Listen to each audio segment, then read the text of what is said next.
100%. Greetings, humanity, and welcome once again to Channel Other Doc. I'm Jim, and I use he/him pronouns, and welcome to our campaign of Lords of Gossamer and Shadow. This is a diceless game by Jason Durall about powerful reality-hopping beings, and a spiritual successor to the Amber Diceless role-playing game. We'll go ahead and go around and say hi to everybody, find out who they are and who they are playing. Starting once again with Noctua. Hello. Hello. So I'm Noctua. Today I will be playing Dame Laudine, who uses she/her pronouns. Laudine is our knight in shining armor. Excellent. And now we will head over to Mary. Hello. Hi, everybody. I'm Mary. My pronouns are she, her. Today I am playing Kore, whose pronouns are also she, her, and she is the bridge between life and death. Excellent. And now we will head over to Melissa. Hello. Hi, I'm Melissa Gay. I am playing Scythe, a shifty rogue with a heart of gold. And my pronouns are she, her. Scythe's pronouns are she, they. Excellent. And I have a headache, so I'm in the dark now. So there you go. The Queen of the Night. Very good way to respin that. That's very cool. And finally over to Trooper. Hello. Hello, I am TrooperSJP, and I am playing Merthine Wicht, the botanist. Yes. The botanist. I was like, I could use an adjective here, but all of them, I don't want to use things like eldritch or mysterious or, just the plain old normal run-of-the-mill botanist. Completely. A kindly botanist. Kindly. Yes. A kindly botanist. Yes. Excellent. And I am playing Dorian, who is also he/him. He's just a layabout. He doesn't do anything terribly important. He absolutely does not have a network of spies. I have no idea where you got that idea from. But before we hand things over to our illustrious game master, you may see us use safety tools from time to time, like we do with the other games on this channel. We're going to be using the X card, the N card, and the O card. If we hit something that's crossing a line for one of us, any of us can type an X in the Zoom video chat or anywhere else, hold up a card, make an X symbol, and we'll back up and do something else. If something happens that we're okay having in the game, but we don't want a graphic description of it, we can type an N in the Zoom chat and we'll fade to black on it or put it behind a veil. So it'll be there, but we won't go into detail. Finally, if we're exploring a topic or an area of roleplay that's particularly intense for us, but we want to keep going anyway, we can put an O in the chat to let us know we're okay and that we're all good to keep piling on the drama. Something else we can do is put an O with a question mark after it when we're moving into a difficult topic, or if we say or we do something and then think, maybe that might have been a little too much. Then everyone else can respond to that again with an X, an N, or an O to let us know if we're still doing okay. We're also using the pause. If any of us needs to take some time, we can ask for a pause in the game while we discuss things, or just take a break for as long as anyone needs. Just a few content warnings. This game may contain references to betrayal, deceit, graphic combat, and violence. It may also have the potential for PvP action and or aggressive affection, depending on the player's choices. If you would like to see that coming up in chat, if you're watching live on Twitch, you can type !LGSCW, and that will show up there, that list of content warnings. It will also be showing up periodically during the stream on rotation. And also, please remember we have an open door policy, which means that any of us and any of you can feel free to step away from this at any time if we need to. It's just a game, and mental health is always more important. Now, let us go ahead and send things over to our GM, Brian. Hello. Hello, everyone. I'm Brian Cooksey. My pronouns are he, him. And, okay, so I have a question for everyone. And so when we left off, everyone was talking about Avalon. Are all of you currently together discussing Avalon, or are or some of you doing separate things? I realize separate things is probably going to happen, but I was just wondering which order we're talking about here. I know Dorian needed to dive off and talk to Lucian, but If I am holding things up by doing so, then it need not be the case. I mean, just not wanna make that necessarily, clear. but yeah, that is what. Yeah. If Dorian wants to go talk to Lucian, I wouldn't mind watching that. I think wants is a strong term. If Dorian is enamored with the idea of talking to Lucian about existential crises in a way that is just full of joy and friendliness, I'm also very excited to see that happen. To save Dorian from witnesses, I think Ladine is going to distract both Myrthine and Scythe by asking for more information on Avalon. Okay. Kind of tactically, maybe asking Scythe to, hey, go back and this time tell me about exactly what we're facing and what kind of precautions I need to take. I can do that because in our last session, I believe Laudine was really on the precipice of asking me a bunch of questions that I did not specifically investigate the first time around. So yeah, that's a good idea. And it will distract me from the fact that Dorian is probably not, but almost definitely is dating my sister. Oh, by the way, Myrthine didn't want to go and hang out with Lucian and Dorian. I, as a player, just want to see that real bad. That's right? Yeah. As a player, I just want to watch that. Myrthine probably has other things to do, but I, as a player, am excited to see that. That's all. That's just me. Yes, I, as a player, want to see this. However, Laudine is like, oh no, planet. Yes, yeah. I mean, sure. So, what is up with Corey during this? So I think Corey is honestly, she's trying to be wherever she's most helpful at this point. So if that is like preparing for whatever this new mission is, she's also similar to Atropos, but like with a little bit more choice in the matter. Fair point. She is like she is popping to worlds that are destroyed, collecting names, that kind of thing that she normally has to do. But it different from Atropos that she isn't dragged there like Atropos was. She kind of can, all right, I'll go do this, but it's not like where Atropos would be almost like rubber banded to those worlds. Absolutely, right. She definitely is helping prep. She'd be very curious of what Dorian has been up to, because I feel like between Dorian and Myrthine, they're the two that have been the least sharing. Or else she's just kind of around, helpful as ever. Probably up to other things in the background, but at least for now, Really? she's more so focused on. What kind of things in the background is our mysterious Disney princess up to? Anything We gotta suspicious? collect names. I'm just collecting names. Sure. Wait a minute. Is Myrthine jealous that he is not the only Disney princess anymore? No. He's just concerned that maybe he's just concerned that his goth friend is gone. That's really what it's about. That's fair. He misses his goth friend. Because we all know that Corey has no darkness in her, and so like where's his goth Oh, friend, absolutely you know? none. No. Yeah. I think Myrthine will be researching myths, right? As he's going to try to find all of the myths that he can.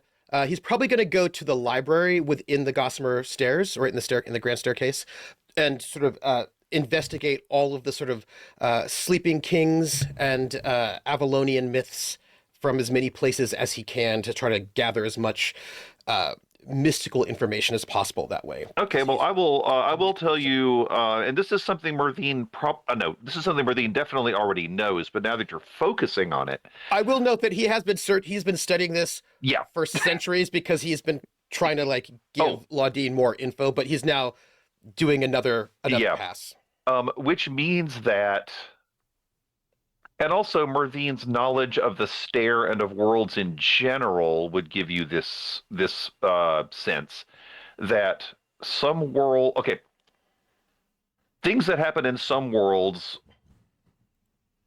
echoes of them happen in other worlds. Mhm.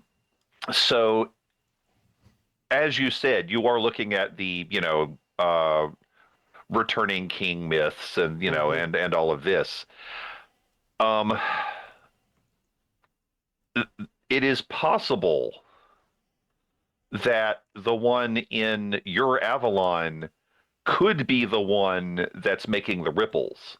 Mhm. Um, Not sure about that yet, but it's definitely a possibility.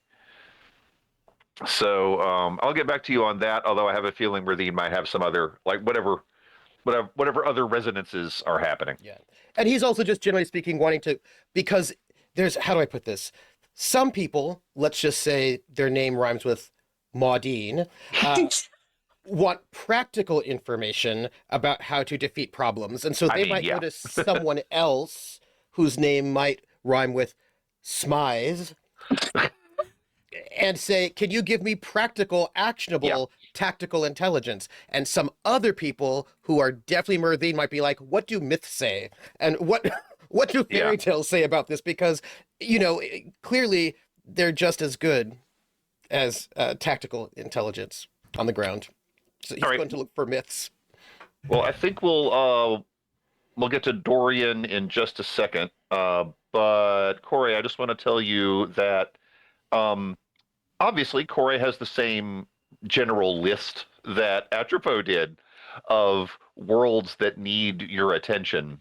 And Avalon is decidedly not on it. It's doing great as far as longevity and sort of its place in its life cycle goes. I mean, we will soon find out it's not doing great in other ways. But as far as like the list goes, um, it's you're not going to need to visit that place for a while.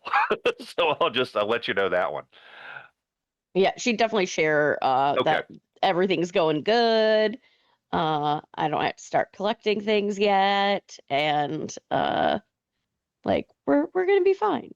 But happily helping in the background. Gotcha. All right. Well, we'll get back to the four of you in just a minute. So, Dorian, under which circumstances are you meeting? I mean, I assume you've arranged a meeting uh, with Lucian. One rarely just. Actually, both you and Lucian are not the kind of people one just stumbles into. Given This is true. like so you do have to arrange this. Um, but I mean, the question is, when you last talked, in fact, when you were in his realm, he did mention that he was open to a conversation with you. He did. Yes, so implying that, if you get in touch with him, oh, here's a good question. Do you have one of his icons? I think at this point I do. I thought you might, but yeah, I just realized I shouldn't assume that, but I figure you do. In which case, it's trivially easy to get in touch with him, Yeah. and then you can arrange a place to meet. He suggests neutral ground, meaning someplace that is neither of your domains. That Uh, is a good idea. and he suggests that he suggests you choose the place. Okay. Um I don't think I'm ready. I'm ready to trust him enough to let him know where the thing that one of the things that I purchased recently is. So Oh, right, fair. Okay. we're probably gonna go just somewhere where there is a.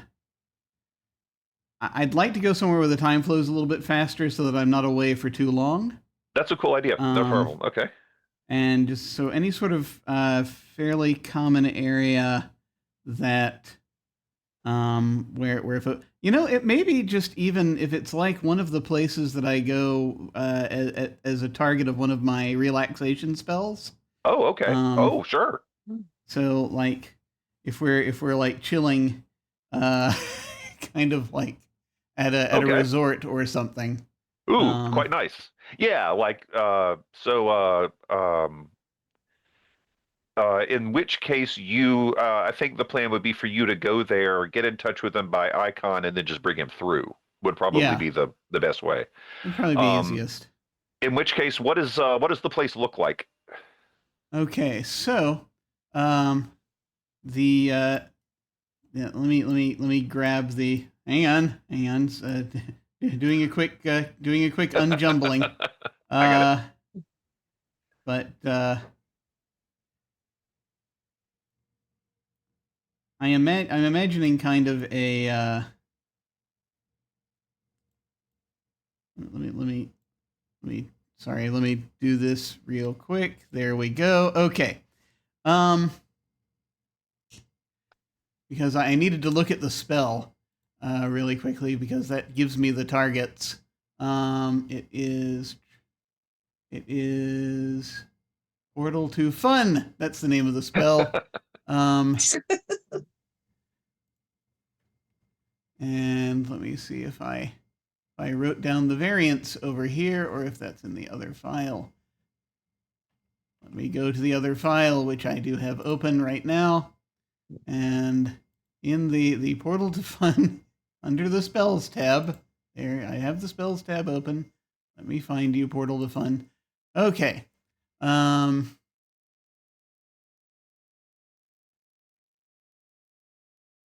doesn't say. Is it under?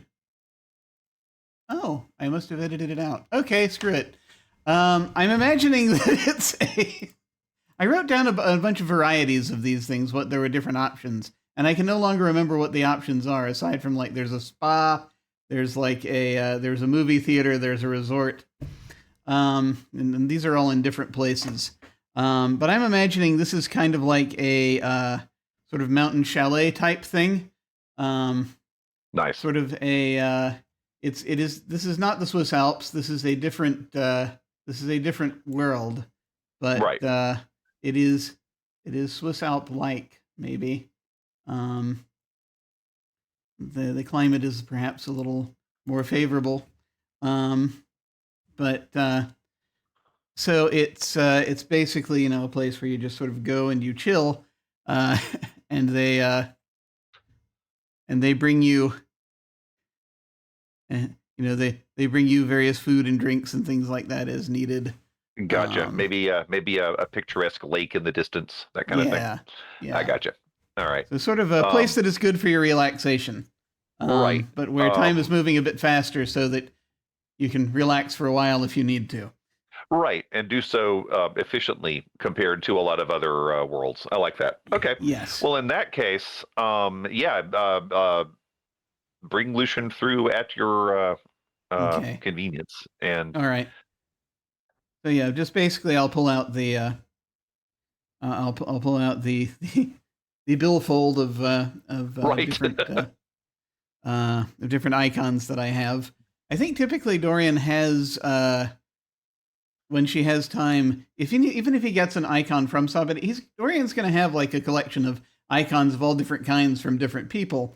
They're different shapes and sizes, and what he typically, I think, does, if this works, is we'll take them to Maya and be like, could you turn this into a photograph? Right, and do it the way she does it. Yeah, that's actually not a problem. She can do it with most of them. Every now and then you run across one that she's unable to duplicate, but Lucian's is not among them. Lucian's, she has transferred to her style. Okay, good. And so, yeah. So the original is like sitting somewhere at home, but this is like, yeah. So yeah, you contact him.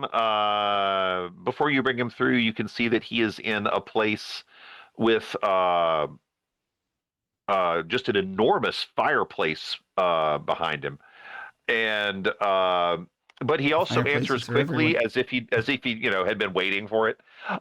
And so you make the offer, and he shows up, and the first thing he does is look. He looks around and he says, This is lovely.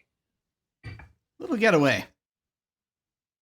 Oh, well, thank you.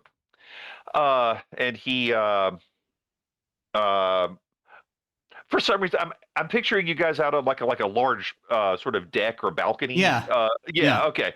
And so, but also just the two of you, except for the occasional person that brings you whatever you're wanting. Yeah. But they don't stay long.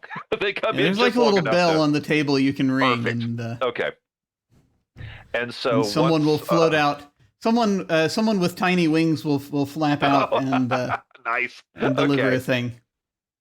So once refreshments are secured, he says, "So things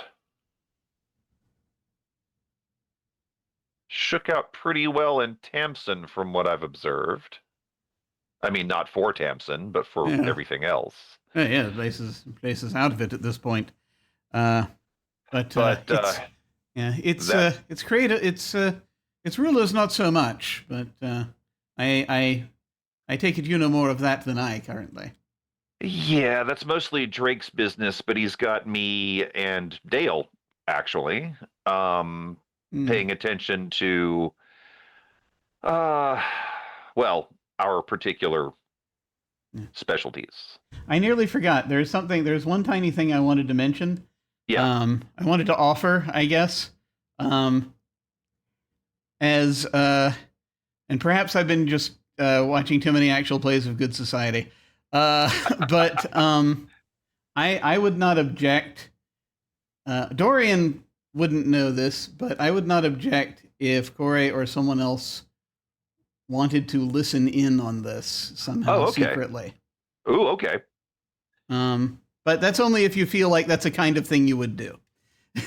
Yes, that's absolutely what Corey would do to get more information. Abso-freaking-lutely. Okay. So there's probably some mechanism by which you're doing that. Murthine would, but not on purpose. And also he's busy in the lab right now, so he's not. But he's the kind of person that if he's lurking in the background overhearing you, it's because he doesn't even realize you're talking and he's not paying attention. And then he's like, oh, did I remember that? But no, he's in a library in the Grand Stair right now, doing research, but not observing you. No resolve token. Sorry. Yeah, I really want to be eavesdropping on this, and Ladine has the perfect mechanism to do so, but she would not. She absolutely totally would not. But yeah. And Scythe just wants to avoid Dorian's extracurricular dealings right now for reasons that are probably imaginary, but nonetheless. I'm sure it's fine. Oh, absolutely. So what you're saying is that normally you would be spying on Dorian right now, but right now you just don't want to find out. You don't want to see anything. You want to learn too much. This one time you're not. That is correct. Fair. And so Lucian continues. He says, Cathar's up to something, but we can't pin down what. Haven't seen his sister show up, which is, I mean, good on one level. Do you reckon he's in touch with her? I feel like he must be. We can't discern the mechanism yet. He spends a lot of time meditating, and that just looks suspicious. Well, so there have been some analyses of the various of the powers involved a little bit as best we can, my understanding. He leans forward about that one. Thus far, if things are cycling in the direction I think they're cycling, it would have required the two of them together to build that sort of energy construct, difference engine thing. Yeah, that thing's... It's very intricate. I mean, but these seem to be designed to be able to tap into either in one way or another. It or build on but both. It's also fascinating. Yeah, exactly. So...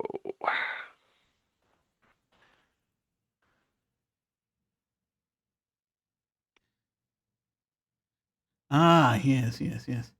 So my thought was, that is, my thought is just essentially as far as that goes. I shall be I am attempting to keep an eye on, a rather passive eye on, Miss Kataris if I can. I've sent someone to try to find her, but, we shall see. Any look on a location? And Dorian is Dorian thinks for a second before he answers. Yeah, I got it. He says, but probably it would be best. Yes, in fact. Okay. She's still very close to where she was. Guess She's that tells us something. Yeah, hellishly adjacent at the moment. And I have a friend who is also, in his own way, hellishly adjacent. In some very specific ways, in fact. And so just having him see if he can keep tabs on her for a bit. All right. But I did, so that is good to know. I did wish to, however, as I'm sure you may suspect by now as part of my invitation here, I think perhaps enough time has passed, and I'm wondering if you're perhaps ready to chat a bit. Yeah. But I need to know. Well, no. That's disingenuous.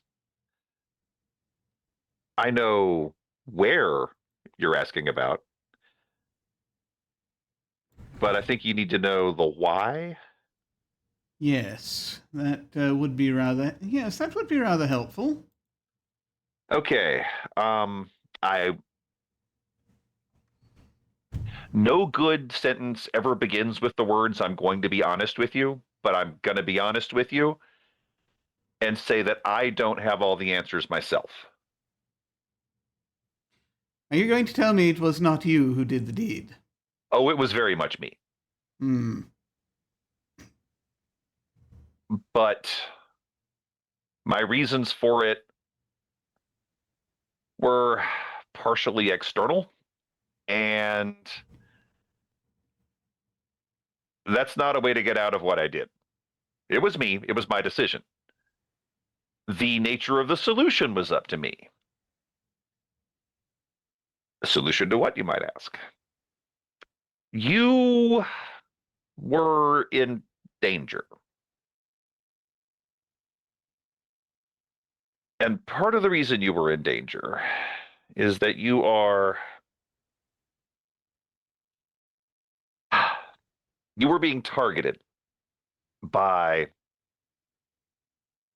and here's the part where I don't have all the answers, but I think you might actually understand this. You, more than maybe anyone except possibly Dale or Vala, do you ever get a sense that there is something enormous that is shifting, not everything, but do you ever get the sense that there is something affecting multiple worlds at the same time?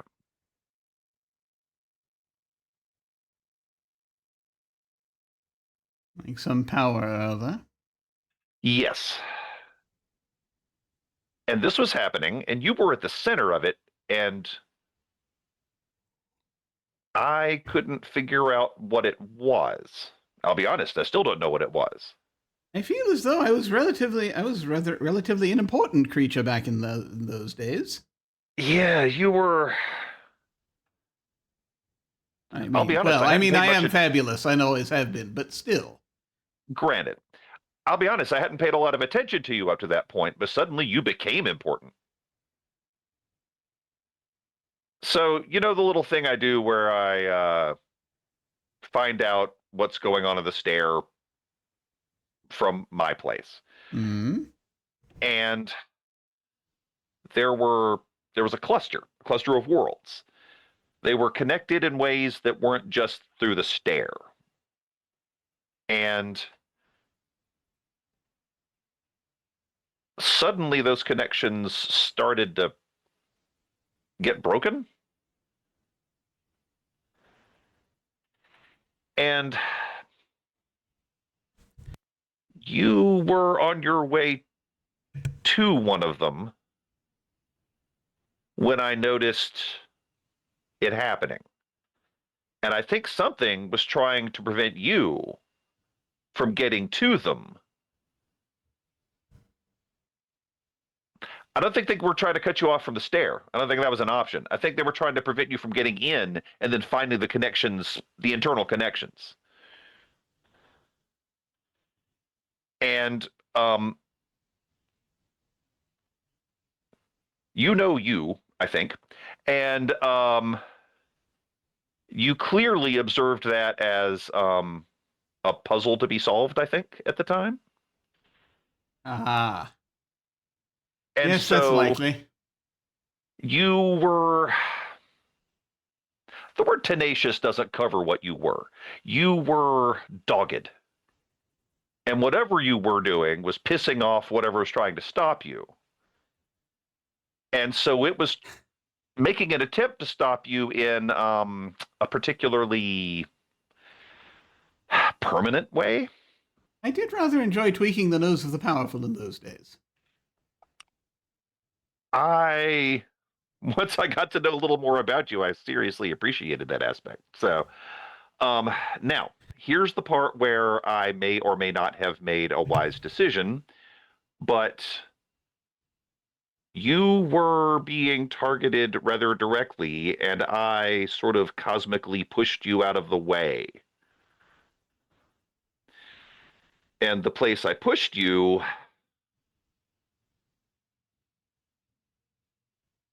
I acted on instinct, not on all right, look, my ability to do things with the stair is, I don't know if it's unparalleled, but sometimes I'm able to do things. I'm able to do things without really knowing exactly what the consequence is going to be. Not even the consequence. Sometimes I do think I can open a door and I can imagine the sort of place I want without it being a specific world. And that's where I sent you. It was the safest place that my lizard brain was able to conceive for you. And then once I discovered what it was and where you were, it's not what I would have chosen, but either the stair or my own subconscious has a terrible sense of humor. Huh. So, you shunted me off to the Citadel for a century out of the goodness of your heart. I wouldn't say goodness of my heart, but I didn't want to. Yes. I didn't want to see you obliterated. One rather wonders why you cared.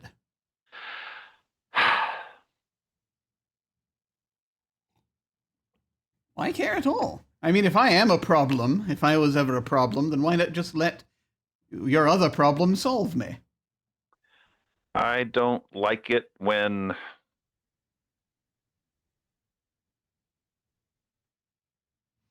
okay, the thing that was doing it was not familiar to me, and you were, and it felt like it was attacking one of my people. Chess pieces. Yeah.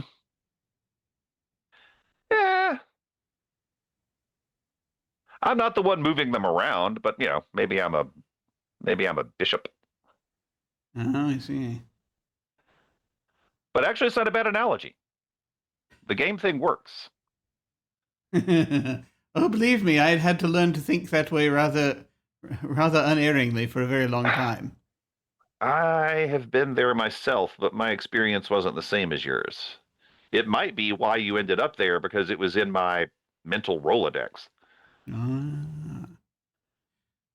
I suppose I can appreciate that you've at least placed yourself as low as a bishop. at this, I'm not a at this king. stage.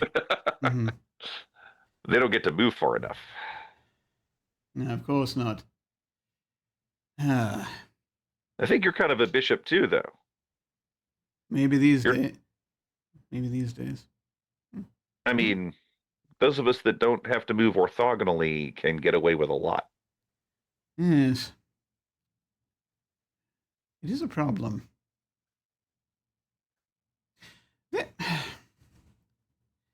You see, your protege, by the way, said something rather interesting a little while ago. Oh? Yes. It got me thinking. He just pointed at me and said, "You are Eidolon." Oh, did he? Yeah, yeah. In the context of something else, he was just trying to, I think, create a. He was just trying to explain. He's been talking a lot about prophecies. I mean, he's always talking about prophecies, to be fair, but But he's talking about some specific ones now? well, no, he's looking for some. Oh, that's dangerous. Well, yes, of course, because he's going to find them. You go looking for prophecies, you find them. That's the nature of prophecies. They're always there Yeah. when you need them. That's exactly right. But yeah, he is. The thing about him is that he is, without in many ways realizing it, in some ways, of course, not socially, of course, but he is one of the most perceptive individuals along certain lines that I've ever had the pleasure of being acquainted with. I agree. It's a narrow focus, but he doesn't It miss is. anything within those areas, does he? And so it really has to do with. I have to wonder if in some ways the Citadel is still working on me. Oh. You may And, be onto something there. There may be a particular way in which it does this, you see, but and I don't. Do I happen to know whether Lucian has the Eidolon or not? You do know that he does. Okay. No, he just basically says. I mean, we all are shaped in certain ways by those of us who have access to the Eidolon. Yeah.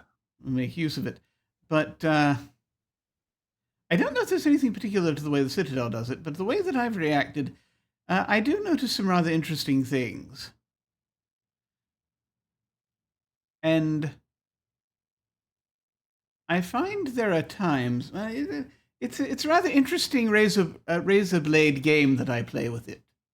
I should say. I have to think of pretty much everything as a game because it's the only way to live, really, in my case. But that is the thing. I have not too long ago I have taken on more responsibilities, sadly. My condolences. I appreciate it. But it is tragic, and the tragedy is that one sometimes finds one shaped more in that direction. And what I'm saying is it's not going to be, if I should head towards perfection in my current role, then if I should get too close to it, it's not going to be good for anyone, you know. Oh, yeah. I can't stay doing this for too long. I see what you mean. Doing it right now to protect people, but it's Yeah. It builds on itself rather, you see. I've had similar experiences. Hard to get out once you're in. Yeah, I've been stuck in certain roles that I did not appreciate. Took me a while to get out of them. I'll say that. And to be honest, I think I'm cruising towards another one now. Really? Afraid so. Oh dear. I can't decide whether to resist it or not. I think you might be experiencing something along those lines. Without going into detail, let me explain sort of where I am. There are things actually related to some of the stuff we found out during the Tamsin affair that I did not consider to be important before, but now that I'm looking into them, it's starting to shape the way that I move. And possibly think. And I don't like it when it feels like something's thinking for me. No. No, I can imagine. I can imagine you wouldn't. Forgive me. Yes. Well, I mean, that is the thing that in the Citadel. Have you been inside the Citadel, by the way? Oh, yes. As I said, my experience is different from yours. I had been initiated into the Eidolon when I entered. And for you, it was your first experience, yes? Indeed. In order to take on the Eidolon without compromising my identity, I had to turn everything into a game. That is really smart. It is an interesting thing, because then what one does is then one finds oneself sometimes heading towards one direction or another. It's been this way since I got out. And if it's only happening to you just now, though, that in and of itself is interesting. Yeah. I think it might not be as much of my core as yours. Eidolon-wise. You don't suppose this thing has some sort of force? Forgive me for saying so, but again, it's some words your protege spoke of rather hit me in certain ways. You don't suppose there's some sort of force of prophecy around trying to throw its weight around, do you? It's always possible. That is the thing. Because again, he's always looking for prophecies, and you always find prophecies if you're looking for them. But what if something's attempting to create and fulfill prophecies, if you take my meaning? I think I do, and I don't like it, but you might be right. So, there are times when the stare feels, I'm not going to say sentient.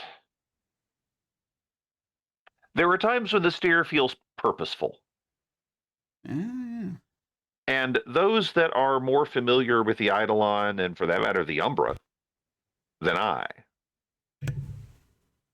have reported as they move deeper into its mysteries, feeling the same thing about those forces. That it's got a will. I personally think it's bigger than I think it's too big for us to have those answers. Yeah. Alas. But I really want those answers. So I'm wondering, to your point, if your connection with the Eidolon is such that it's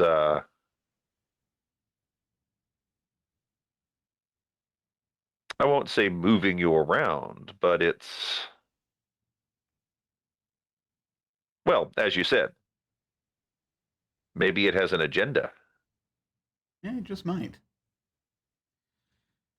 I come up with, I don't know, the way that I try to handle it is I come up with ways of entertaining it sometimes. I give it little tasks occasionally, usually in the form of spells. I like the way you think. It does so enjoy when I invoke it in those ways sometimes. I had hoped, without realizing, that I'm attempting to evade certain restrictions upon myself, but you know. Fair enough. I mean, if it does think, I'm not sure that we can align our brains to match whatever it calls thought. But then again, maybe it's simpler than that. I have a tendency to overthink. Well, at least there's one good thing about that. If it does think, then that means it has behavior, and its behavior will form patterns. Well, I mean, Because if all any thinking of the major beings, forces can be predicted, it's got to be the Eidolon, right? yeah, indeed. But yeah, that's the thing. Thinking things form patterns, and they do, despite themselves, sometimes even make mistakes.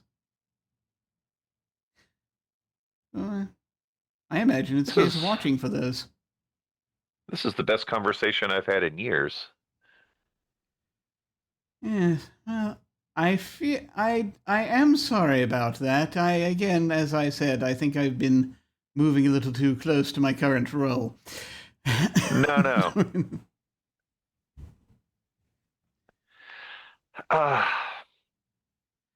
Yeah. But that said, we have to go put down a tyrant in probably not too terribly long, so I should probably be dashing do off. you? No, All right. indeed. I'd offer to help, but I think I'd get in the way.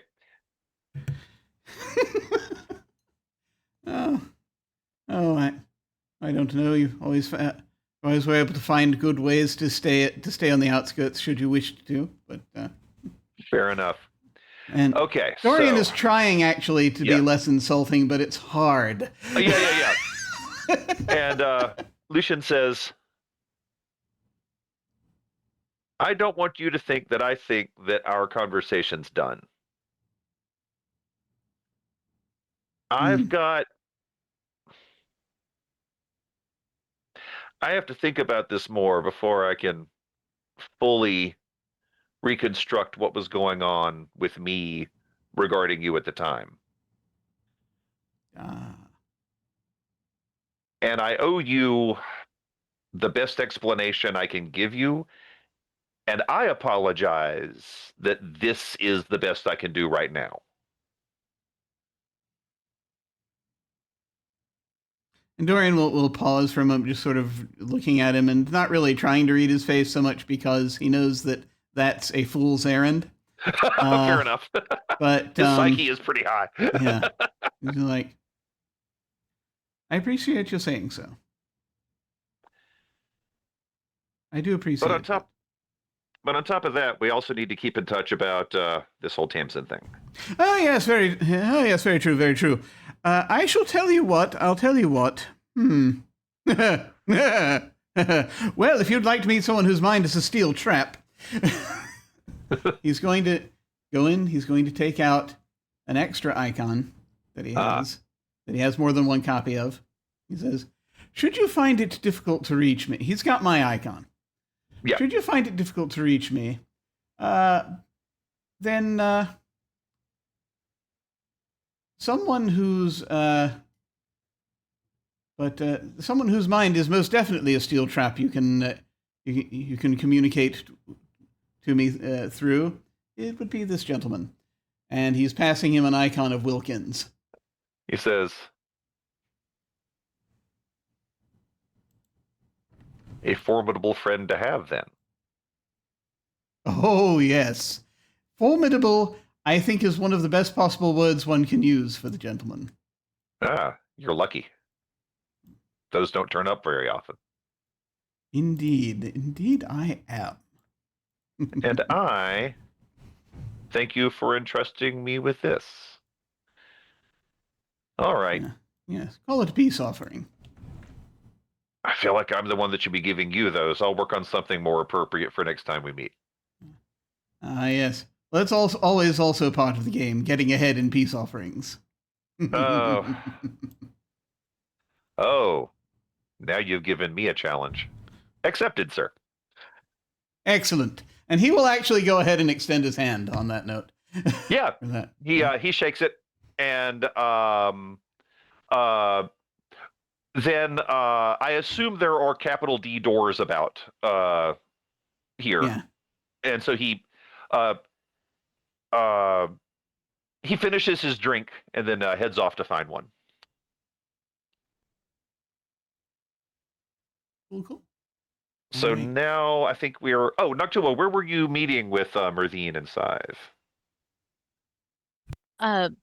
So I was under the impression that Laudine was going to dispatch Scythe to be like, go bring me information. Which Yeah. definitely happened. Yes. Yeah.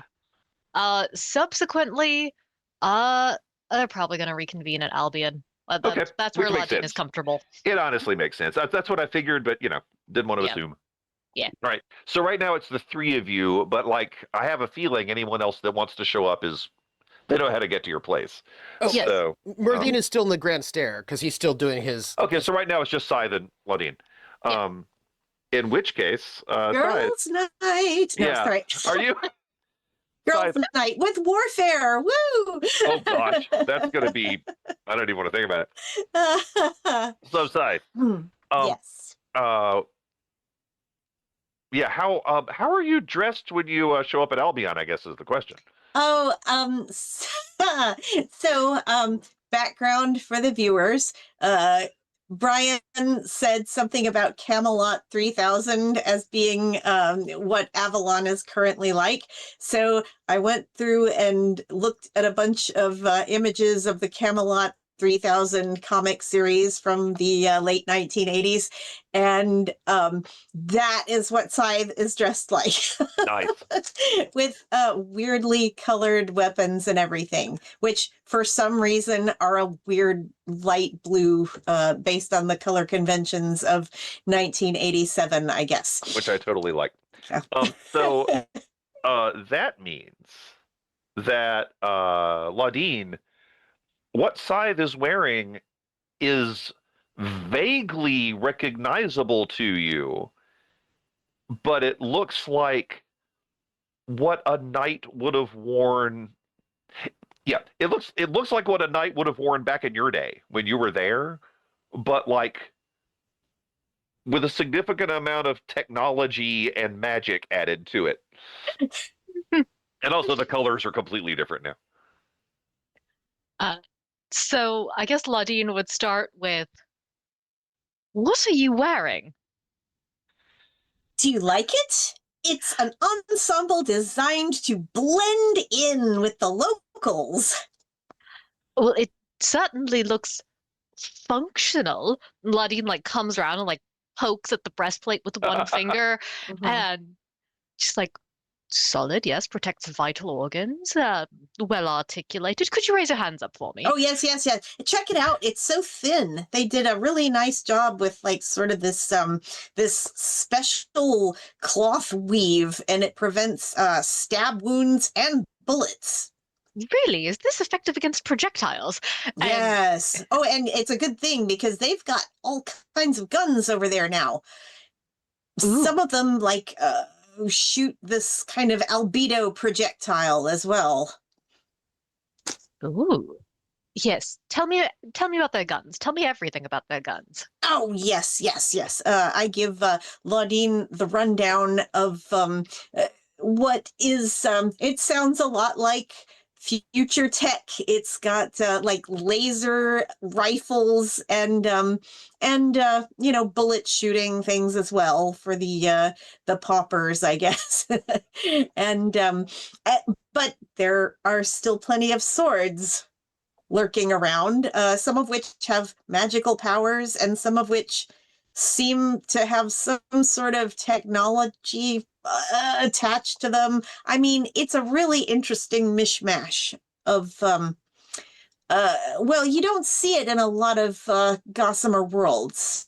I mean, I've got it over in Trionics, but this is like a future version of Trionics. It's quite strange. Most worlds, when they go to projectile-based weaponry, don't tend to retain swords for very much. They tend to go to knives. They're faster, easier, bayonets even, but full swords, really, in an era. I totally agree with you. And near as I could figure, it seemed like those swords were almost like status symbols. The people with the swords. Mm-hmm. Who were they, and did they know how to use them? Ah, yes, they did seem to be upper aristocracy. Like the fact of their relative impracticality was seen as a plus if they could you know, they had like dueling scars and things like that to mark them as being really good at the sword type weapons. But the rank and file infantry were definitely using guns. If one is good with a sword, one generally does not have scars. I Clearly, think they're it, not nearly so good as they think they are. yes. I checked that out. It's sort of a ceremonial thing. Like the young lords and lordesses go to these academies, and the scar is like a sign of passing the society, sort of. And Oh, it's intentional, as in yes, the victim stood passively by and allowed it to happen. It wasn't simply right. an accident of being in a oh, that's weird. I know. It was kind of like a ritual scarification kind of a thing. And like the different noble houses, they've each got different ones. Right. All right. Who's noble now? Who are the significant players that we have to be aware of? Who holds power? Who thinks they hold power but don't really? And who actually holds power but doesn't want that to be known? That is an excellent question. So when I was there, I kind of took the opportunity to extend the old spy network, or shall we say, network of confidential operatives. And part of that, honestly, was to teach me about the local technology because I didn't understand it. So best to rely on people who did. As for the noble houses, I've got this dossier conveniently printed out for you. And there does seem to be some sort of power behind the throne. We've got the Owen Mab Urian guy, of course. He's like the tyrant that everyone's afraid of. But I think it's a bit more complicated than that. In fact, I think it's a lot more complicated than that. I think that there are machinations behind that tyranny that, well, they're worth a second and possibly third look. This goes back to who holds power, who thinks they hold power and truly don't, and who holds power and doesn't want it to be known. If Owain is a figurehead, simply a puppet on strings for somebody else, then our true target is whomever's controlling him, and simply taking out the puppet won't change anything. So it is important to know who's pulling his strings. Definitely. Brian, did he, Yep. yeah, go ahead. Oh, no. What was the question? We need to who is pulling his strings? Have I been able to identify sort of that? Yeah. Owen is in fact fully in charge. He doesn't have any kind of advisors or anything like that. He does, but he is also he is an autocrat. Mm-hmm. Yes, he does have people that bring him information that he acts on. But he doesn't have a court as such. Everything. Yeah. He does. There are multiple noble houses that pay fealty to him that are definitely important in their areas. but you also know that more than one of them no longer exists because they did something he didn't like. Okay, so some questions Ladin will have, and we can discuss this later and come up with answers. Just how does Owain instill fear? Like, does he just like mass murder people? Does he do something more creative that keeps people alive? By what method is the populace scared of him? And how does he maintain control? Okay, so Scythe, you were able to figure all of this out, but I didn't tell you, so I will tell you what you tell That's fine. what you tell Ladin. Is that yes, first off, a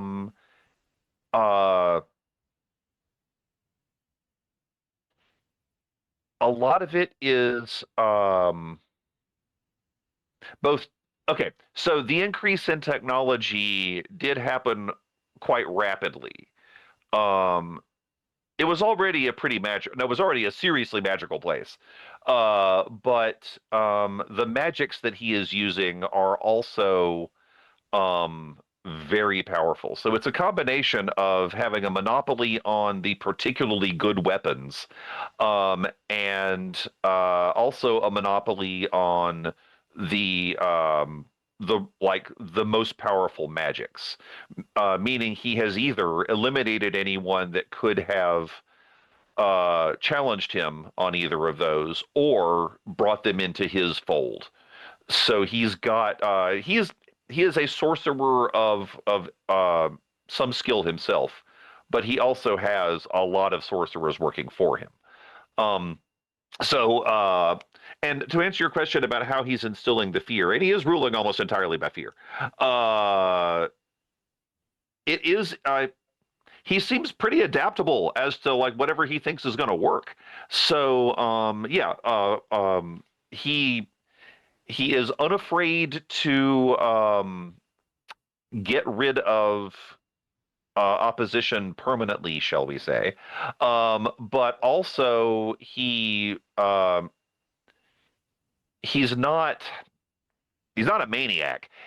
He also will. Oh, okay. So he's got like a lot of it is intimidation. He's not. He has imprisoned some people, but for the most part, that doesn't seem to be his shtick. Mostly, what he does is he uses the superior magic and technology to keep other people in line. Bankrupt his brother-in-law's tractor dealership. Exactly. Gotcha. And also, so although, Scythe, I did tell you a couple of things over on Discord too. Yeah, on Discord? I was just making sure you had those. Yeah. Oh, okay. Yeah. Those were earlier. So. Yes, understood. I did notice something, and Brian, you're going to have to help me fill in the blanks here. Absolutely. Because I want to talk about those swords. Yes, the ceremonial ones that no one seems to know how to use properly. There is a bit more to it than that, I think. There's swords over there that are constructed to look like yours. They're mundane swords. They don't have the cool jelly rocks in them or anything. But and Brian, what kind of people had those swords? Absolutely none of them were in the king's circle. I'm wondering, okay, yes. So it seems, Ladin, to be a symbol of the resistance. Excuse me? Yes. Yes, you're awesome. And the people of Avalon are awaiting your return, clearly, with swords. It's the best I love you letter ever to create a sword that looks like your sword. But my sword looks like this. And it like systematically steps through a dozen different forms. Right. Wait, that one right there. Stop. Yep. Okay, yes. It's Uh, that one. That's the one show, they like- like in Avalon. They're big into statement over there, apparently. So there's this guy, Rudiger Thorn. He seems to be, I don't know if he's leading the resistance, but he's definitely way up there in the resistance. It looks like his family used to be important in Orkney. And yeah, Ladine, you recognize House Thorn as one of the most important noble houses in Orkney.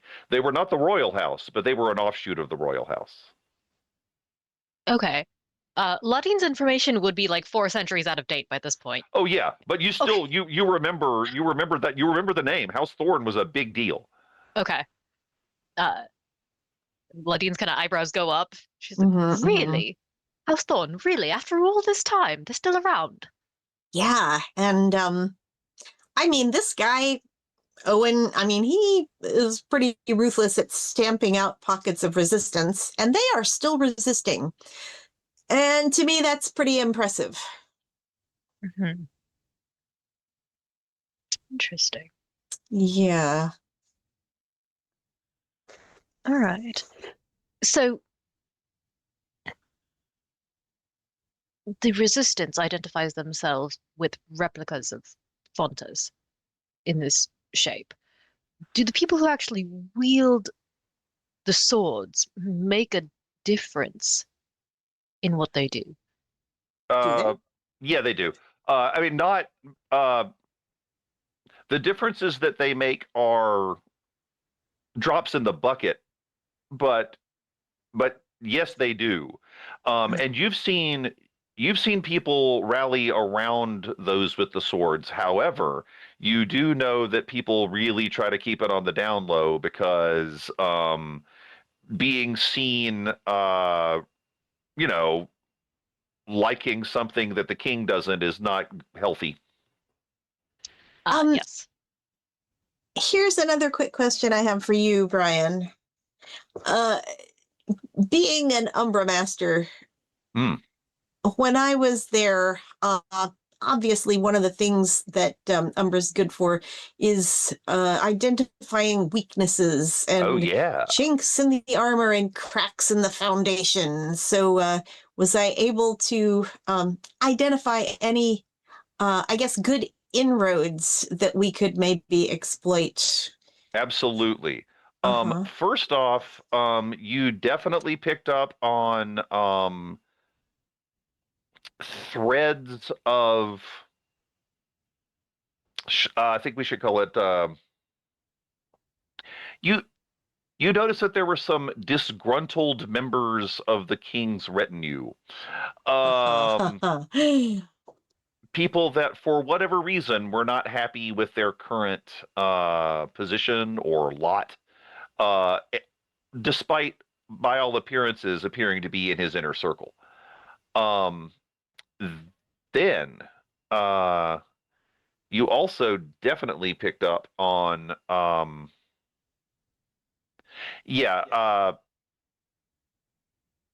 you suspect that the resistance that exists could prevail, but you would need to observe. Okay, you definitely found what we're calling chinks in the armor, and those chinks can be widened by external forces. And in this case, by external forces, I mean like us. Well, you, but also resistance from the outside.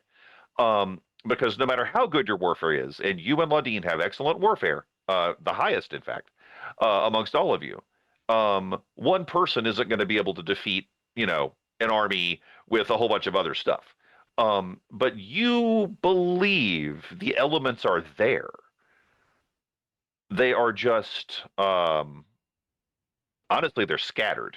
Okay, I relay all this to Laudine. One other thing I will point out is, okay, so actually, Laudine, I have a question for you. Orkney and Avalon, did the two of them essentially take up the whole continent that they were on? Mhm. Okay. So it's the analog is that Avalon is England and Wales and Orkney's Scotland, and they're Gotcha. just fighting over that one border. Okay. There's ocean for everything else. Gaul is France. Right. So one of the other things that that Scythe, I'm assuming, has or will report to you is that Avalon now controls the entire continent. They conquered Orkney at some point in the past. And the reason I bring that up is, Scythe, once you were there, you realized that the primary weakness is twofold. Owain is attempting to hold on to a lot of land at this point, and that is always difficult.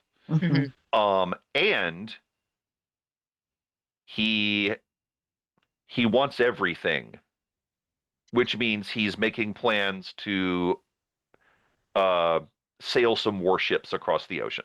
Oh, goody. So fighting on multiple fronts then, potentially. Do it. Spread your forces that thin. Yeah. Watch what Well, happens. right now, it would only be one front because technically everything is Avalon.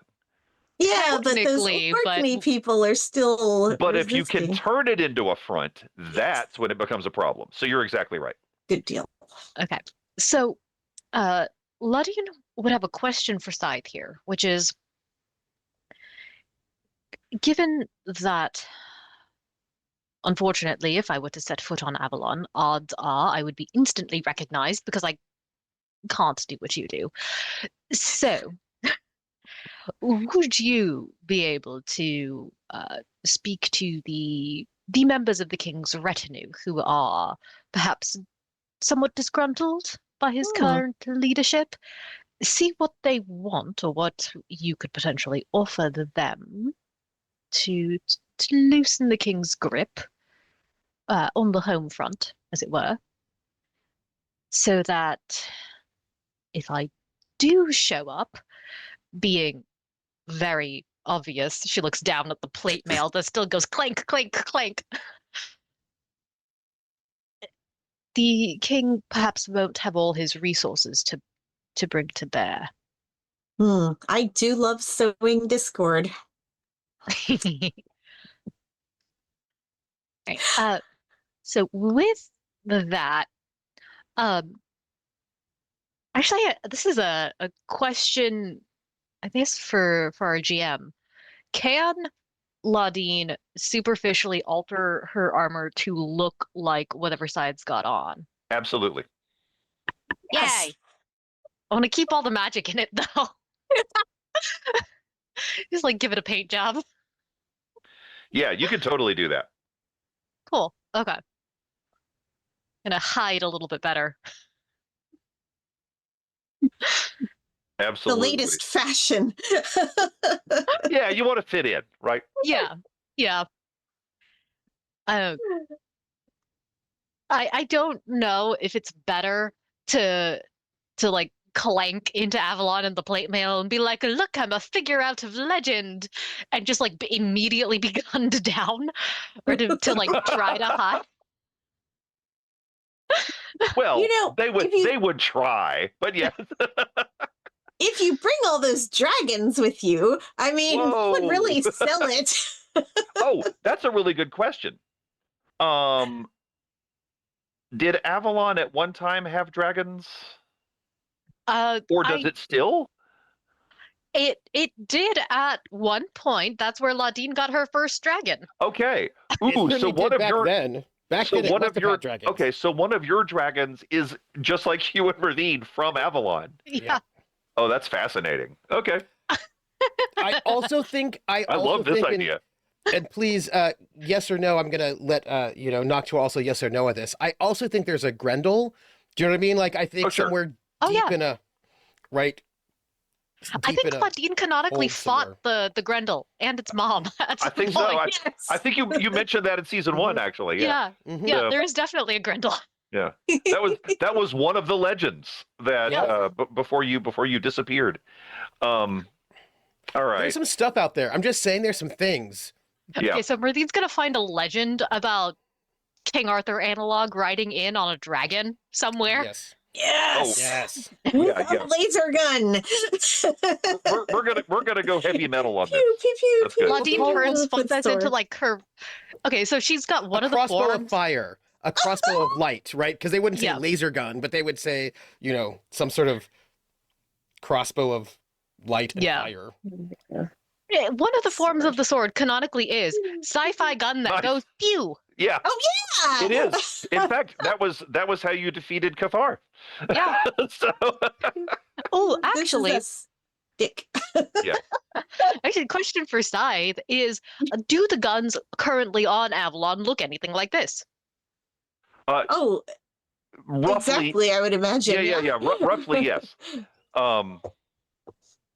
Yeah, actually, yeah, they really do. Now that I think about it, that's that would fit in with their weapons, with their ranged That's a weapons. pretty fair approximation. I mean, they've got different kinds, but that would definitely. It looks like one of them. Oh, all right. I can do a lot with this. I'm excited now. All right. The rest of their encounter is spent with Scythe giving Laudine fashion advice on how to change the armor to look like it fits in on Avalon. Perfect. Yes. All right. Night. So I've got an idea. Actually, we are heading towards a time when it might be good to take a break. Yes. Maybe in about 10 minutes or so. Does that sound good? Okay. So let's get an idea of what everyone is doing in general. And then where would we like to start when we come back from break, I guess, is the question.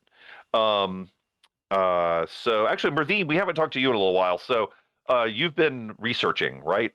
I'm imagining that scene from Fellowship of the Ring where Gandalf rides to the big city. Yeah. Just imagine, it's a sort of a two-part thing, and the second part will be after our break, I imagine, that I'm sitting in one of the libraries of the Grand Staircase, where, I'm quite well acquainted, and just surrounded by books and scrolls and all sorts of tablets and cuneiform and parchment and papyrus, all sorts of strange compact discs of some sort, and I don't really know about that. But I'm spending probably a month or two, as it is, just sitting there poring through this library, finding as many sort of Avalonian myths from other worlds, that sort of a thing. And after I have collected, and I speak a little bit to my Herbie, to my little book, getting saving all the information that I can as possible, so that I don't forget anything, because sometimes I do. I gather all the information, and then I think, I should go back to Avalon, to Albion, and to see everyone who's there. Oh, well. Although I do have a little bit of time, and I sort of pull out a little sundial, but there's no sun in here anywhere. I'll pull out a little sundial. Well, I imagine I do have a little bit of time. I might be able to go and visit the garden for just a few moments first. And then he's going to surreptitiously go to a water closet to prepare himself to just go and relax in the garden. But he'll be there briefly after the break. But he's gathered all the information that he's supposed to first, because that is his mission. All the prophecies and all the seers and all the legends and lore and myths and all that. And then once he's got it all, just sort of set up, for Herbie, just to make sure that Herbie must make sure that you keep just note all that down. And then once it is, he's going to just freshen himself up and go to the garden, but not the central garden, the remote garden, where people do not normally go. Just the very remote garden, that's where it's just for a small bit of tea. Just read briefly, just for Gotcha. very briefly, just very briefly. And then he's going to go straight to Albion. Normally he would just go straight there himself, but he just feels like, for no reason, just going to the garden for just a moment, but has to go freshen up first for no reason. That's what he's doing. Yes. All right. Well, before I check in with Dorian, I will tell you there is an orchid. Well, I'm not at the garden yet. I know, but once you get there, I will warn you. Oh, that no. There is an orchid there, and it has your name written on the pot. Oh, I can't imagine that. What? No, I can't even imagine. No. I'm going to just go and peruse some time in the garden, just to make sure I'm all freshened up for the garden, just for no reason. I'm not expecting any flowers or orchids or anything like that, but today's there one? How strange. It's not like that's happened How before. odd, yes. How odd, yes. Well, guess we'll just find out. We'll come back to that when we get back. What does Dorian do after the tete-a-tete? He's gonna go and prepare. I mean, I think he pops briefly by Malvor to pick up any the intel that we've been talking about, and make sure all the plates are spinning correctly. Absolutely. Currently. Okay. Yeah, and everything is still operating as expected. Thus far, we have. I will tell you. I figured out which operatives are currently over in. I have 3 operatives out right now that I can that I was able to think of, but there are probably the others are. There are others out doing other things, but I haven't figured out what that is as of at this moment, and it'll come into play perhaps. Okay, absolutely. Right. But yeah, there's the one operative doing the one thing I was telling you about, and then there are 2 operatives doing the other thing that I was telling you about because I want them there to watch each other's backs. Which does make sense. All right, And not a problem. I'll let you know which ones they are when it comes up, I guess. Yeah, which might be pretty soon. So I re-rack my spells as needed and sort of obviously right. Make sure the watch is refreshing them and doing its job. You do all the sorcerer stuff to appease the Eidolon, and so right. Always a lot of that. And then once I've got everything reset, I will come back and head over to Albion. Right, there is the checklist of which all other checklists are mere shadows, and it. Yes. All right, so Corey, I know a little bit about what you've been up to, but anything else that you need to cover before we come back?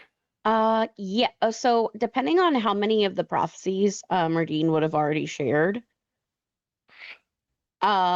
Merdine is not good at not sharing. Like Fantastic. Merdine shares sometimes, even if he doesn't realize he's sharing. He tends to, and remember, he tends to just say things in the icon, like, "Oh, look at this," right? So he's just like, he tends to have an internal dialogue, which sometimes is external and into the icon. And so sometimes you're trying to do reading, and you're just going to be hearing a little bit of Merdine in the background. So many of those myths have been shared with you all, whether or not you wanted to hear them. Just so you know. So Corey is very, how do I say this in the best way? She's going to very sneakily start going to Avalon and starting the Bene Gesserit shit. Oh, okay.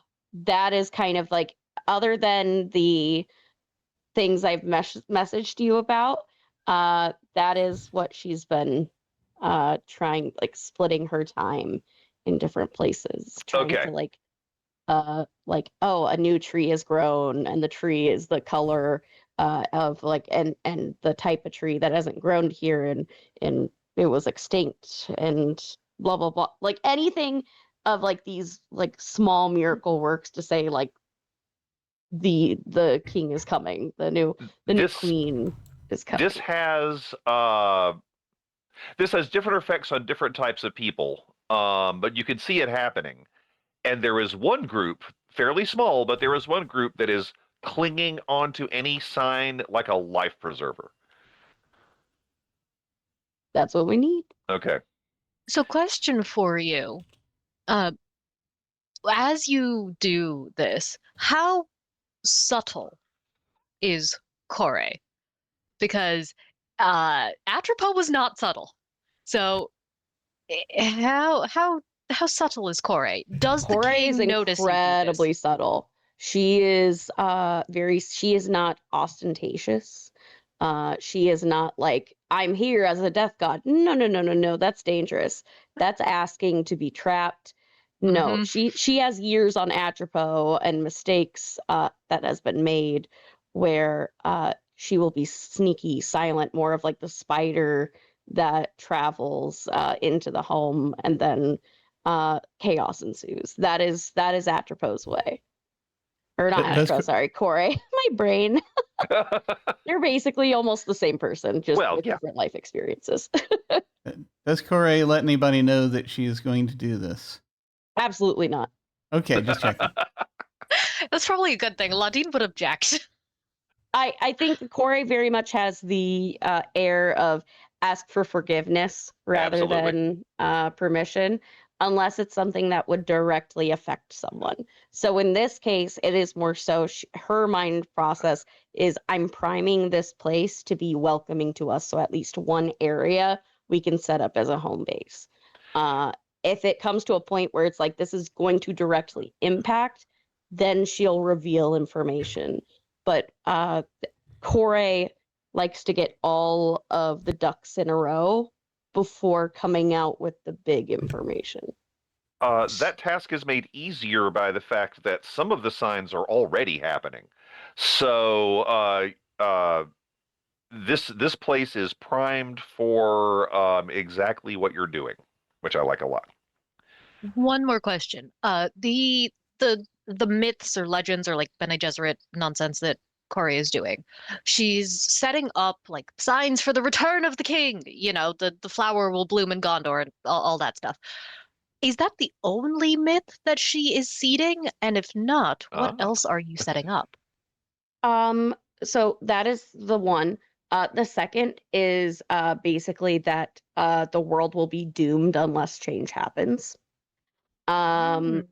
Basically using what she knows of world's ending to give those signs. And also she, and I don't know how well it would be, but she is trying to worm her way closer and closer to wherever that leader is to start planting seeds, to start planting paranoia. That is like how she works. She very much is like where Atropos was like, I'm gonna get into the middle of it, I'm gonna fight things head on. Kore is much more, let's put things in place, let things go to work, and when we have to reveal, we reveal when we know we're going to win. Very, very particular about every move she makes. Gotcha. All right. So wait. Yeah, go ahead. And this is real fast. That I realize this is the thing that Dorian would probably have told Laudine, Kore, and Scythe specifically in private. That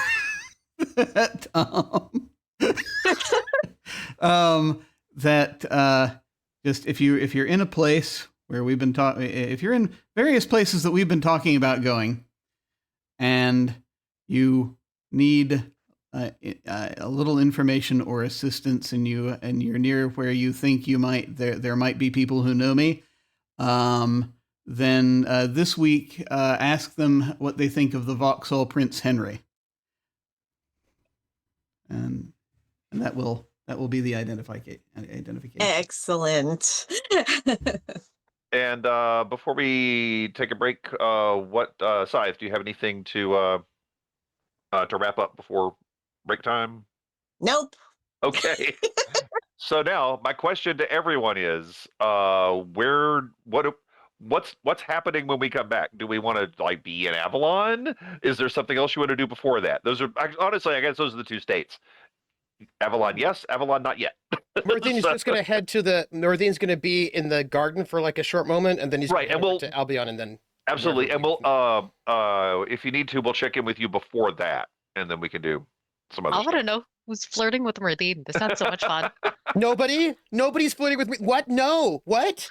Oh, Northine's got a crush. I don't know what you're talking about. I'm just going to the garden. I like gardens and plants, just as one would do. Plants, I'm just ooh la la la la la. Which actually, the thing is, I mean, yeah, Merthine does. So that's, I mean, that's not really going to look too weird. It's not. It's not, except for the way he says it. Oh, 100%. Yeah. That's what Exactly. makes it weird. Yes. Like if he's just like, I'm gonna pop back to the garden, it's like, okay, sure, fine. But the way he says it, like, yup. What? Oh, what? What? No, what? No, what? Yeah. He'd be fun. All right. Well, unless anyone has anything else, I'm going to head to break and then we'll figure out what we're doing when we get back. All right. Sounds good. All right, excellent. I actually do have I have an interview slotted. We can cool. we can stare at that for a little bit. But we will be back shortly. See you soon.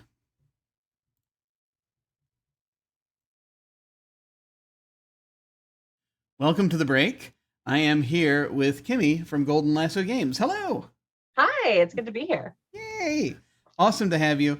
And you are, as of this recording, you are working on a game called Starscape. Yes. And this game seems very interesting. Could you tell us a little bit about it? Sure. It's a powered by apocalypse hack. And it's space, as you probably guessed from the name. There are a bunch of different sci-fi space PBTA hacks, but this one is different because it's more about the trust that, like the ebb and flow of trust and the relationships between the crewmates. So if you like Monster Hearts or something like that, or if you like Masks, where it's not so much necessarily about like the damage you take, because there's actually no hit points in this game either. It's more about the emotional conditions and how you connect with the people around you. It's very much like a found family game. So if you like Farscape, if you like Firefly, even some of the Star Treks, like it does all those things like super, super well. And so that's really what I wanted to focus on. And like, there's so many times where you play a sci-fi or space campaign and you're like, okay, and then you travel for 2 weeks and you just skip all that part until you get to the next battle or until the next like mission. And I was like, no, what do you do? Like, okay, well, I'm mad at that person now. And then, oh, it's movie night on the Enterprise, but I don't want to sit by that person. Okay, it's better than that, but it's not that so silly. But like a lot of the interesting parts of Farscape and things like that aren't what's happening around them, but how they're reacting and working together with each other and their feelings for each other as a crew. So that's really what that taps into. I mean, that's I think the best spacefaring sci-fi where you have that sort of crew set up, where the cast members are crew of a ship. I think some of the best conflicts and some of the best story comes out of that.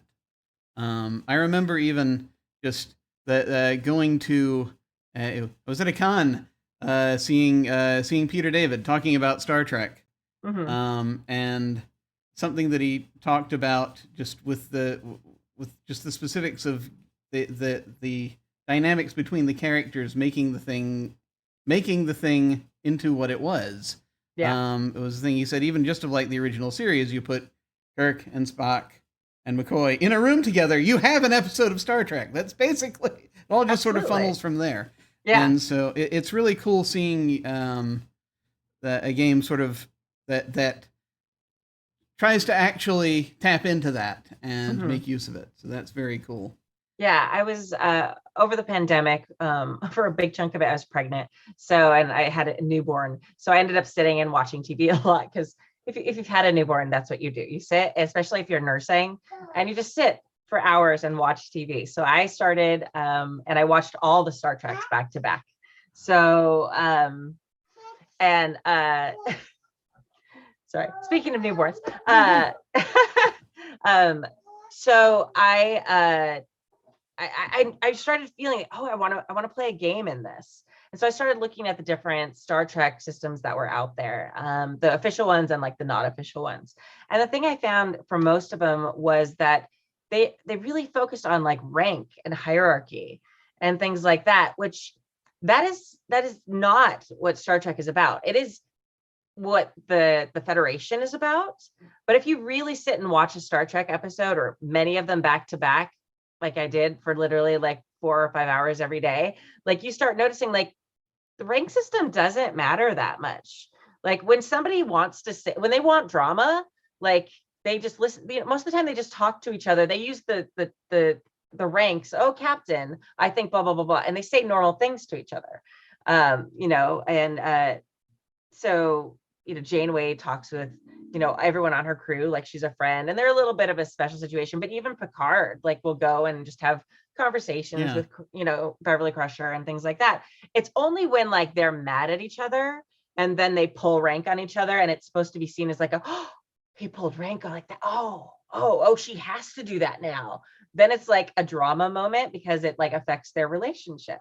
Yes. So it's really interesting. So many of these systems focus on that rank structure and how people navigate that, when it's really just a tool that the writers used once in a while to create more drama.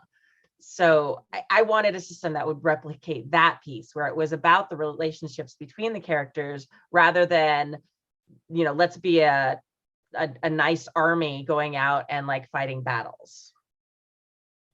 Absolutely.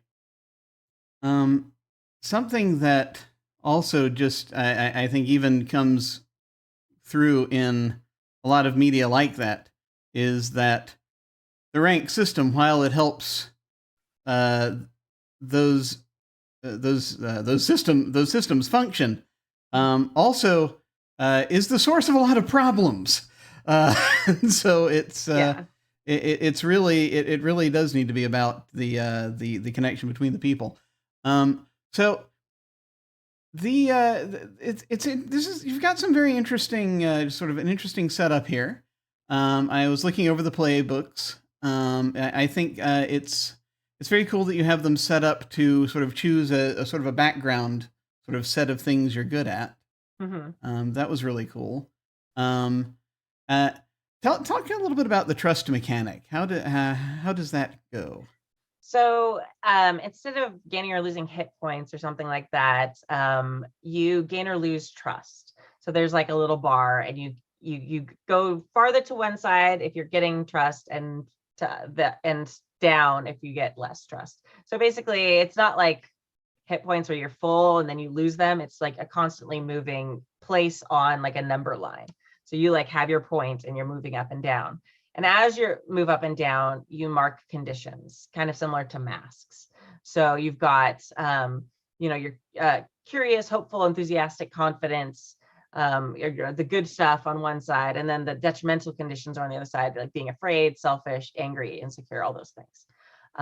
So everything when you're in a little tiny tin can in space is based on how much you trust each other.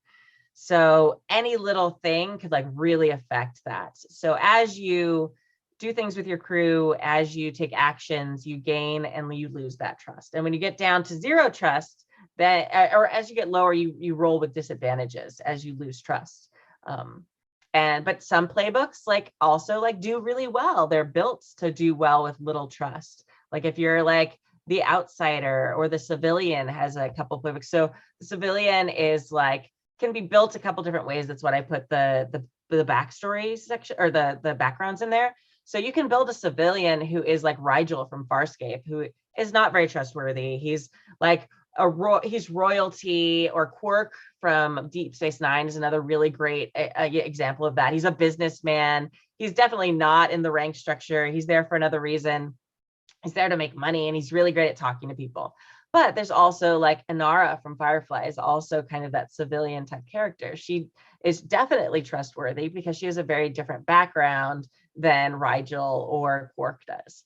So you can have the same archetype. And if you look at all these shows together, they all have these same archetypes. Yeah. Like 100%, like watching them back to back in the pandemic, I was like, oh, it's very clear what playbooks I need. So you've got like the civilian, who's like what I was saying a moment ago. You've got the gifted, who has like some sort of special abilities. So like that's like Lita on Babylon 5, or like River from Firefly, and they're always just a little bit different. And then we all know like Deanna Troi and stuff in Star Trek, and they're just like a little different, and it just makes it a little different. We've got like the Greenhorn, who's like new on the ship and the fish out of water type character. And that can be like John from Farscape, John Crichton. When he first arrives on the ship, is definitely like, he's like, there's aliens? What? And all these things, and like Ensign Kim and all these, and Simon on Firefly. But I'm a doctor. I don't know about spacey things. The hot shot, like obviously, like everyone's got that. There's definitely like the Kirk, the Riker, all those things. One of my favorite playbooks is, and it's always one of the most popular, like every single playtest I've done, is The Unfamiliar, which is kind of like the Data or Odo, like Kosh in Babylon 5. Like it's like the person who's not human, who's trying to learn to be human. So, 7 of 9 is a good example of that often too. So that's a great playbook too. So there's a bunch of them. I don't have to go through all of them, but when you watch all these types of shows all together, you start very clearly seeing the archetypes of these stories. And even though there's slightly different flavors on them, which is the purpose of that, the backgrounds choices, like that really flavors it differently. Also, one of the neat things about the system is I added in skills, which are not usually part of Powered by the Apocalypse. So as you choose a background, you have a list of things you get to choose a couple skills off of, and those will give you +1 to any roll if you're able to use one of your things that you're trained in doing. And I thought that was really important, because you're in space. Like a lot of times it's not so much a stat system. There are stats like any PBTA game, but a lot of times in space, it's about what you know how to do and what you're able to do. So that's why there's that +1 modifier for things that you're trained in. Yeah, and it's something else actually that I just want to call out about these playbooks. As I was looking at them, that I noticed is it seems that each one of these has a move that you can use once per campaign, and you don't see that too often. But that was very cool. Yeah, like the stellar move. And that's like the epic thing where basically it's not even like a move. You basically take narrative control for a moment. And it's just like totally out there, totally different. But it also is gains or loses you trust. So like the Unfamiliar's move is, I think it's called Not Like Them. And it's like after you're this character like Data who's been trying to become human, you adopted a cat, you did all these things. And it's like in that moment to save everyone on the crew or whatever you're going to be doing, you give up. Like you're like, nope. And you go super weird. Like all the little, machine parts come out of you and plug into the computer. And like everyone sees, like your face peels back and like whatever it is, it has to be very dramatic. You get to just narrate it. You automatically succeed. There's not a chance, but it has to be pretty extreme. And each move specifies that. And then after you do it, everyone around is like, says they trust you more, or they trust you less. So it affects your trust score moving forward. Because it's like, maybe like, I trust him more. He totally saved all our butts. And someone else is like, what even is that? Like, I can't handle that. Like the skin just peeled back. No, I trust him less. So it has like long-term ramifications in the campaign too. And I think the other thing that I just want to call out here, because and I mean this is all brilliant. I love that how you're setting that up, because these things do need to have tangible costs, and in a setup like this, it's if it affects the role play going forward, that's exactly the kind of thing that you want. But the one thing the thing I also wanted to just call out, that the little thing I just wanted to call out that was that I thought was kind of cool, is that you can actually improve your chances to do something if you use technobabble. Yes, I am so proud of a technobabble thing. Oh my gosh. So there's a chart on there, and once per scene, if you use technobabble, you get to roll with advantage. So for Powered by the Apocalypse, usually you roll 2d6. So advantage, basically you roll 3d6 and you get to keep the highest 2.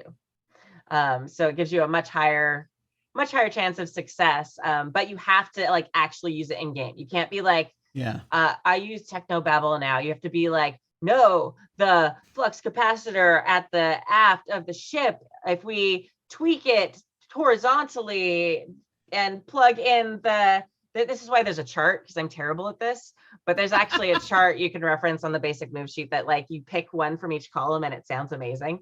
And it like really like I worked hard on that chart because I'm terrible at just technobabbling. It's a good chart.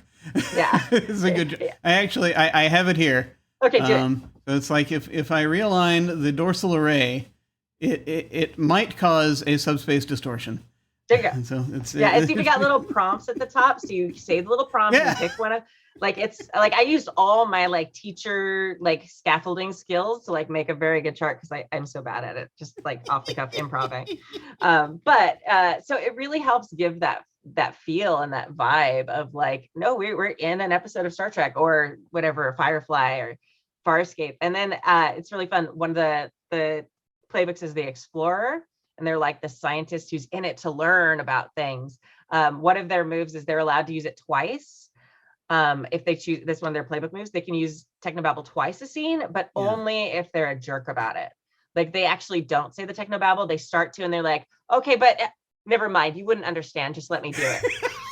So they have to do that, and they burn trust because they're a jerk to one of their crewmates, but then they get to use it again, so they have a higher chance. Oh, that's so good. Yeah, it just adds in that like McCoy vibe, or that out of my way, I can do it. I'm a doctor. Like, you know, that cranky know-it-all. So all I ever want to play in sci-fi games like that. Exactly. Maybe that's not entirely true, but it feels true. Awesome. Well, if folks want to find this, I know that as of this recording, it's still being worked on, but I'm sure in the fullness of time, it'll be out because it needs to be out. Where should folks go if they want to look for more information about this? They can go to goldenlassogames.com. You can get the beta right now. It's pay what you will or free download. I just please ask, like, if you play it or look at it, please send in feedback. There's a little link to like a forum. You can just fill out the forum. It's also in my itch.io store, but the link's through goldenlassogames.com too, so you can find the link there. Excellent. Well, thank you so much for joining us. I really appreciate it. We are going to head off now. I'm going to throw things back to myself, my future self, who is doing awesome things. Yes, who is hopefully doing awesome things. Totally. Hopefully not plotting against me even as we speak, but we'll find out. Have to watch that fella. All right. I'm suspicious. Yeah. But, thanks so much for joining us. Yep. Take care, folks. We will see you all of a sudden.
We have returned. So we're going to start. Okay. What we're doing globally here is everyone is eventually going to end up in Avalon, but I need to check and see what people are doing first, and more importantly, in what order you're going to go. So, but we have to check in with Merthine first because he's just spending time in an out of the way garden, not doing anything, nothing interesting there. Just, I don't know why I'm asking. Right. He's just going to go to the garden for no reason and out of the way garden for nothing in particular. So, having sort of dropped himself off in a little bit of a water closet on his way, he gets himself prepared, and then he's going to go to this out of the way garden. and he's just going to go there, just mosey over to this out-of-the-way garden. There's nothing really particular going on there, but he has made himself all fresh and make sure that he's presentable for no reason. And he's going to go to the garden, the far, far garden, one of the small corners of the grand stair, not one where people go back and forth normally, just sort of out of the way. And he's going to go and just, as he does, just peruse the flowers. And there's a small corner of the garden where sometimes things are found just randomly, not with, just looking to see if anything might have been dropped up there, as might have been done in the past before.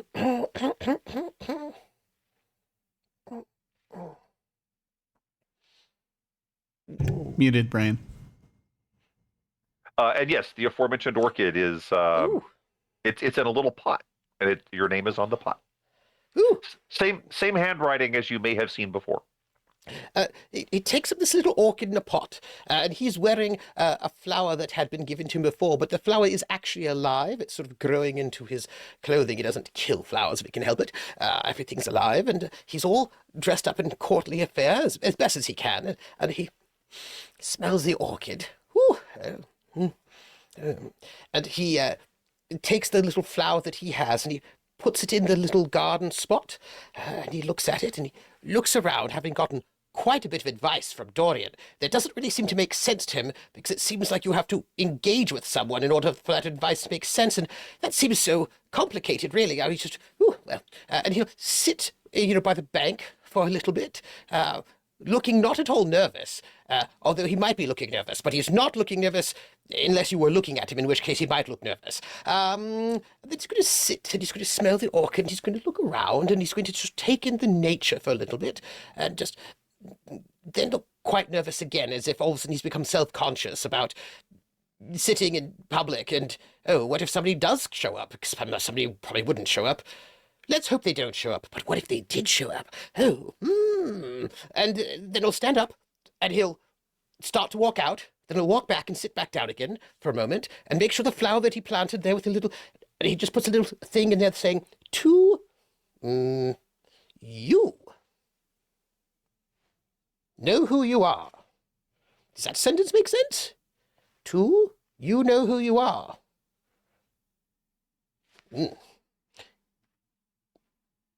M. Well, I get going. Okay. Gets up. Walks around the garden one more time. Sits back down. Then he thinks he might hear something, so he gets nervous, and he gets back up again. And he goes, well, I've got a whole world to save. I can't stay here. No, going to just... And he passed the flower that he planted, and he looks at a little orchid, and he just keeps it. And he looks around one more time. And he sort of walks over to the corner, and he opens the door, and he goes, no, wait. And then he closes the door, goes over to a small corner. He's like, I can't. People might see. And he makes sure he looks just like a normal person again, and not like, like he might have done before. Yes. Yes. Then he's going to open the door and head over to Albion after making sure that he's... no one can see what he's doing. So it's like this. And then he's going to go to Albion. Yes. Ooh. All right, we'll get back to Albion in a minute, because as we have discussed, I think Berthine and Laudine need to be the last people there, if the two of you agree with that. So that leaves the other three of you. The order doesn't necessarily matter as far as the three of you go, but I would like to know what it is you intend upon doing once you arrive. And keep in mind, it can be a thing together, it can be individually, whatever you think you're doing, so we can discuss that. Would now be the time for me to have a chat with Scythe? It might be. Oh, what?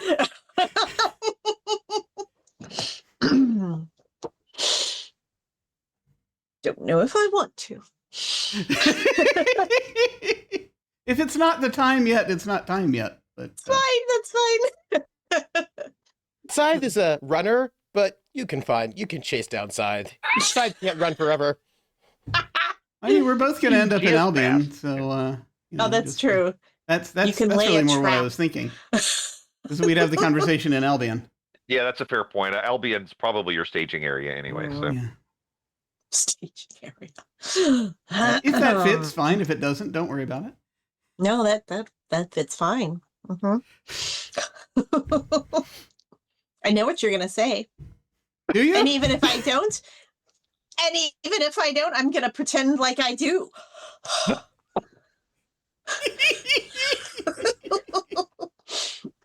Oh my god.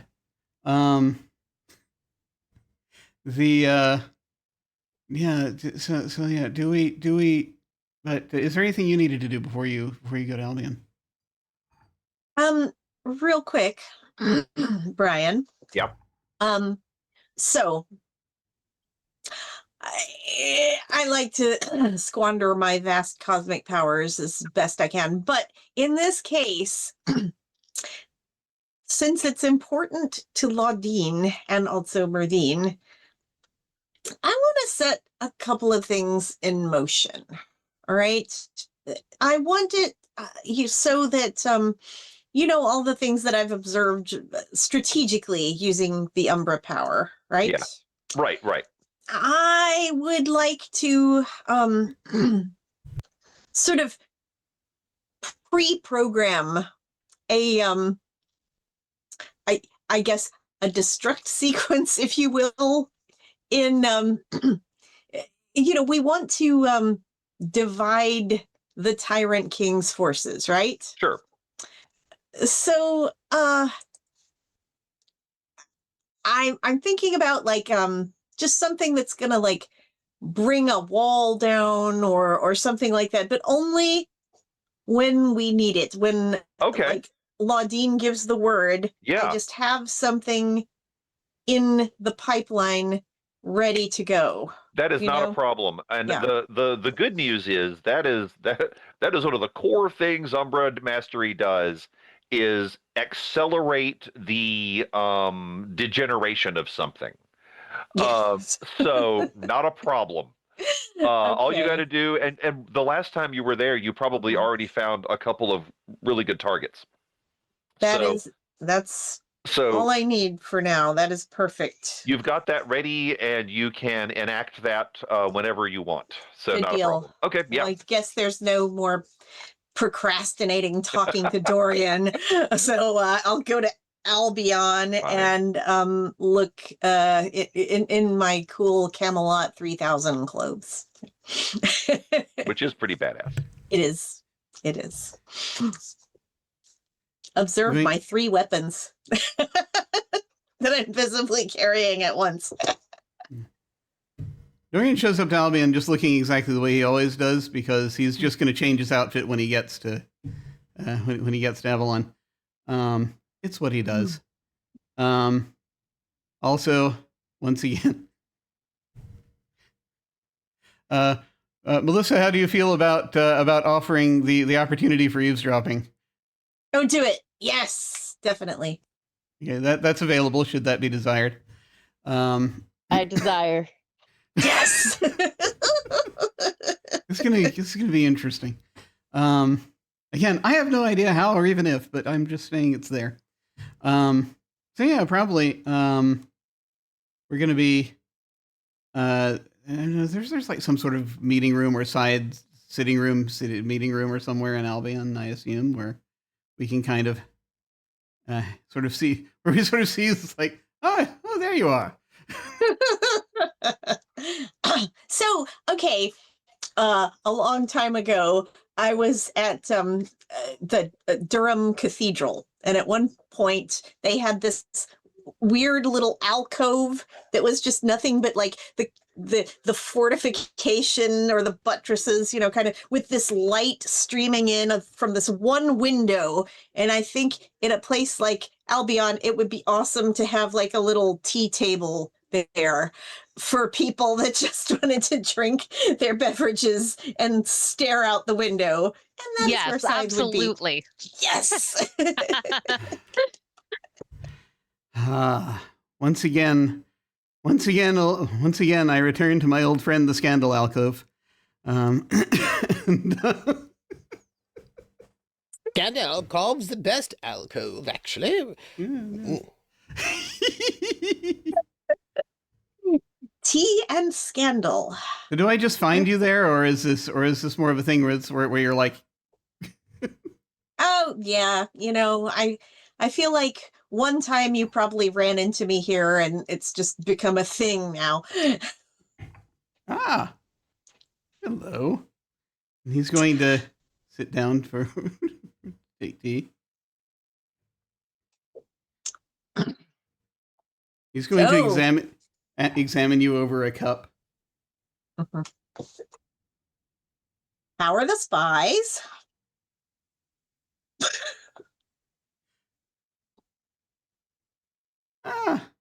I'm sure they're fine. Do we need to have it out? Maybe. Oh my God, are you dating my sister or what? What has she told you? What do you think she's told me? Well, I just need to know if you've talked to her or not. I thought Oh she my was going God, to talk to you. Oh, is that what this is about? Just because I've been avoiding her stringently doesn't mean I can't ask you, my friend. Well, here's the thing. There is a thing that she wishes to talk to you about. Oh my... You haven't talked to her, have you? I beat my head on the table just a little bit. No. Ah, very well. Yes. I told her that thing she wanted to know. Isn't that enough for this century? Well, I'm merely saying that I do not wish to... The initial part of this business is actually between you and her. Is it? Because... Well, she said so, yes. Oh my God. Okay. I'm just saying... My impression was that she wanted to talk to you. If she has not done so yet, then I assume that she's busy. She's busy. Great. We've been having a delightful time. Oh, I will tell you that good. much. Tell me all about the delightful time that you're having with my sister. Oh, I mean, we've been mostly it's in and around Malva. We've been attending a few soirees. We actually did attend a soiree on the stair not too long ago as well. That you might have perhaps heard of, or someone would have told you by now, I would expect. As you did at least hear about that, but yeah. Even if I was trying not to? Unfortunately, your spy network is too good. No!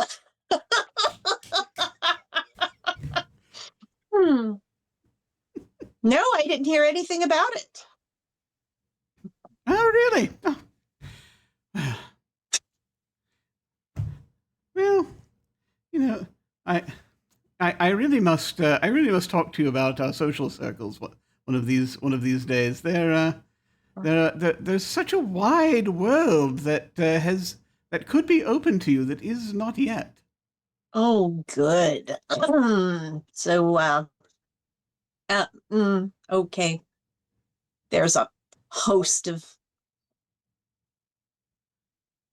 rather borderline things that want to come out of my mouth right now, but I shall try to at least assuage things a bit here.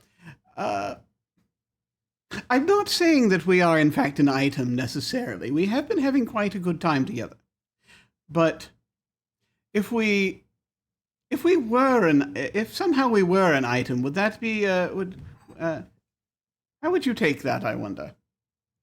I need to shapeshift in order to roll my eyes as far back in my head as they want to go right now. Dorian, it would be fine. You know it would be fine. I'm just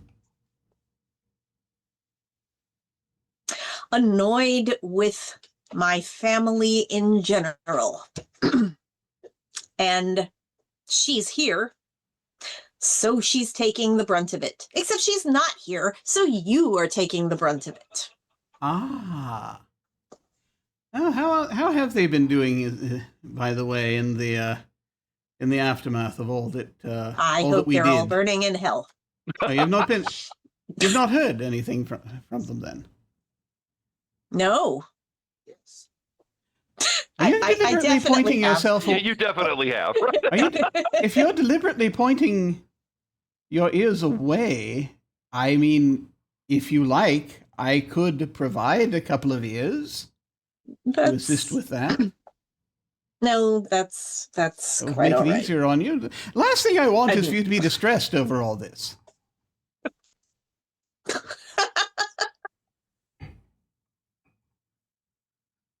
Ah,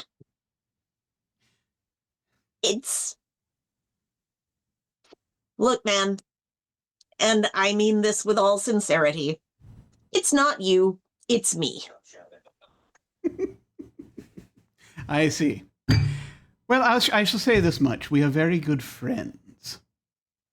I hate it. I hate the way you said that.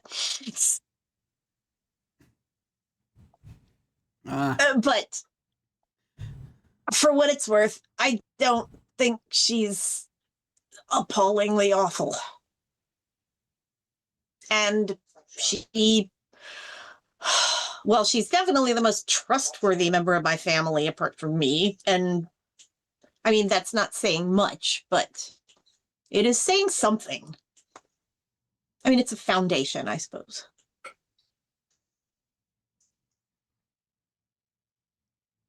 Right. Well, if you should have any further questions, I shall be delighted to entertain them. Ugh, gross. No. Oh, Dorian, Hmm? if you break her heart, I will do something really terrible to you. I would expect no less, but she's got rather a stalwart heart, I think you'll find. Also, yes, yeah, to the extent that I think, should anyone break a heart, I sincerely doubt it'll be me.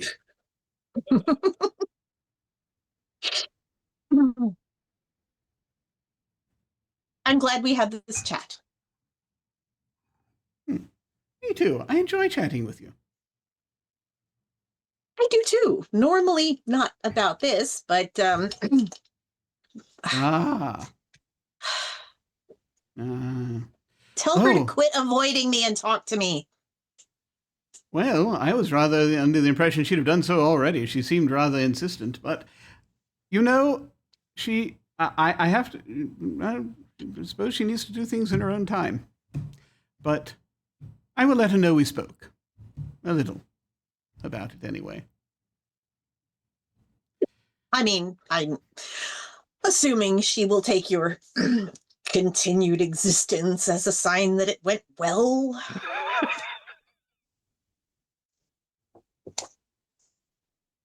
I always take my continued existence as a sign things are going well. Me too. Here's to that. Here's to that. Oh, shall we talk about Avalon? Yes. Yeah. We may wish to share a tad bit of intel, as I suspect we both had ears on the ground. Indeed. Or should we wait until everyone's assembled? Well, this is a most excellent brew. I And, suppose we Can't could get it wait. anywhere else. Yeah, we can cut to when everyone is assembled, unless anyone has anything to do before that happens. So Merdine will be a little bit late as usual because he Okay. had to go back to his home, the greenhouse, to plant the orchid in a special little Absolutely. garden he's creating, and then to make a few items, a few Okay. potions. not a problem. So right now it is, I suppose, 4 of you with Merdine showing up a bit later. He always shows up a little bit late because he Yeah. gets distracted, or He does, yeah. you know how he is. Yes. All right, and we don't necessarily have to. I think it's mostly just kind of making sure everyone's roughly on the same page as to when you're showing up and what you're doing. So, do we want to have that in or out of character? What is everyone's understanding about what's going to happen? I think that's the question. Well, let me just have, so Murdine hustles in a little bit later than everyone else. He's like, "Oh, hello, everyone. Oh, we're all here. Hello, hello, hello." Are you all right? What have you been up to? You're Nothing? late. What? No. I was... What? Yes. Mythology. Yes, mythology. You see, there is a myth that, true... I would love to have some chamomile tea, but... Of course. Oh, thank you. Gestures to the table. Yes. The true liege will arrive in a time of need, flying on a dragon. That was one of them. I thought that was quite good. There's also a thing about betrayal. There are love triangles. There's time of need. Oh, there's all sorts of things. There were so many lovely stories. Tea. Oh, thank you. Very nice. Oh, so how is everyone doing? What? How? As Mardine is listing out these things, Corey is just handing out dossiers of Yes. all the known mythology, the percentages of the population that believes them, like just handing it to people of like basically the work she's been doing. She's giving all of the data and the what has seemed to have been working the best. Nice. So And it's like, and he really thinks that maybe nobody has heard about these stories yet, because he sort of forgot that he just was kind of saying them out loud a little bit while he was in the library. And like they're all like, oh, well, did you get the one about the oak tree? The oak? Did you get that? Yeah, no, that you have that one too. Section D, Article 3. Oh, and he looks at you as if like. He doesn't say it, but the look is like little narrowed eyes. And it's not like I don't trust you, but it is do you have magical powers to see? It's like, he's just like wondering if like she's got Cirrus powers. He doesn't say it out loud, but it's pretty clear very often. I think what happens is that he actually doesn't say it out loud, but he actually does say it under his breath, which means it's in the Eidolon. And he's like, does she have the powers of a Cirrus as well? And unfortunately, he does say it into the icon stone, so you all hear this internal thought of his as he fascinating, but yes, mythology, just that. Yep. Ooh. Yeah. I would like to insight check Murdine. What? That is so shocking. So Ladin has known him for a very long Yes. time, and this is the Yes. first time he's been absent-minded in this way. He hasn't Yes. mentioned plants once in this entire conversation. What? No. What? That's not true. What?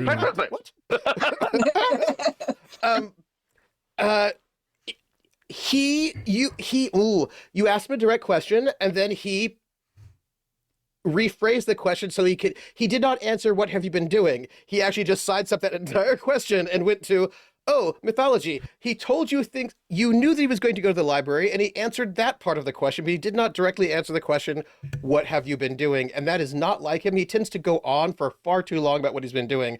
There's like and then like you're like, I didn't need to know about the fact that you actually went and had like, that you brushed your teeth, like that. There's a lot you're giving me.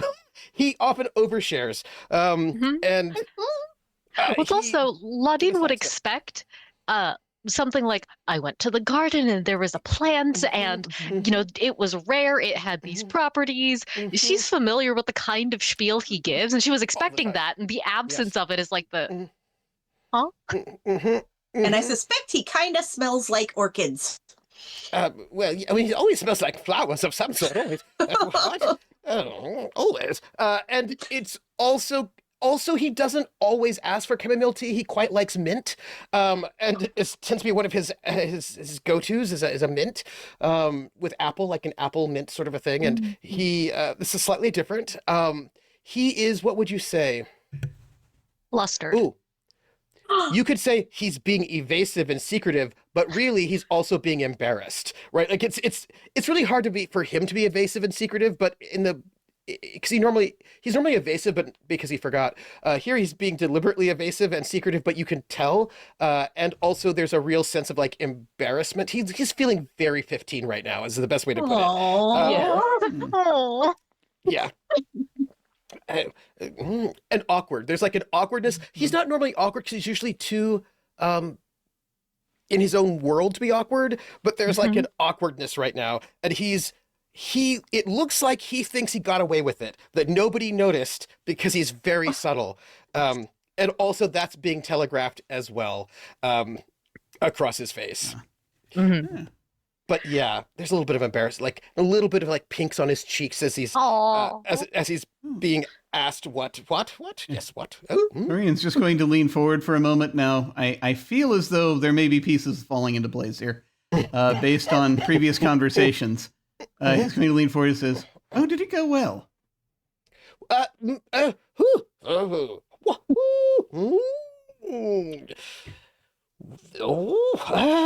We are. Whatever you were doing.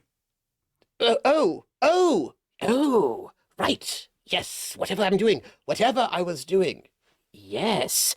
And this is you gave me away. Oh, this is like a secret thing. And by the way, he's doing it in front of everybody. So this is just like, right. Yes. I don't know. Maybe? I don't know. I don't know. I don't know. Yes? No? Yeah, life can indeed be quite vague sometimes. Yes. Wait. And he stops because he just remembered what some of the advice that Dorian had given him. And he just gives a look at everybody. He looks at everybody in the room with great concentration. Like just gives everybody like a 3-second look.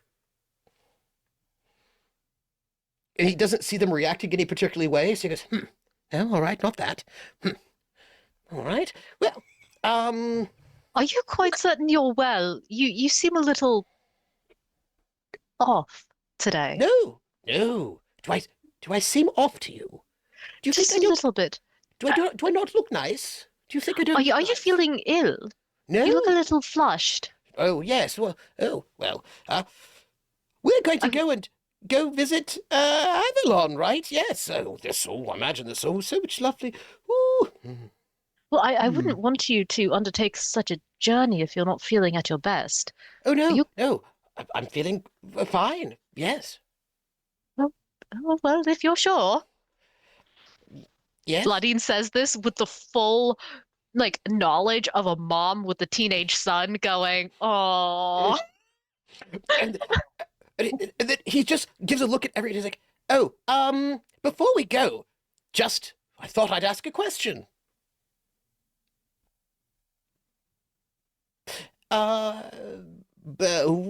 We've all done things. Yes, right? We've all done things before to prepare. I did things. I went to the library, and I went to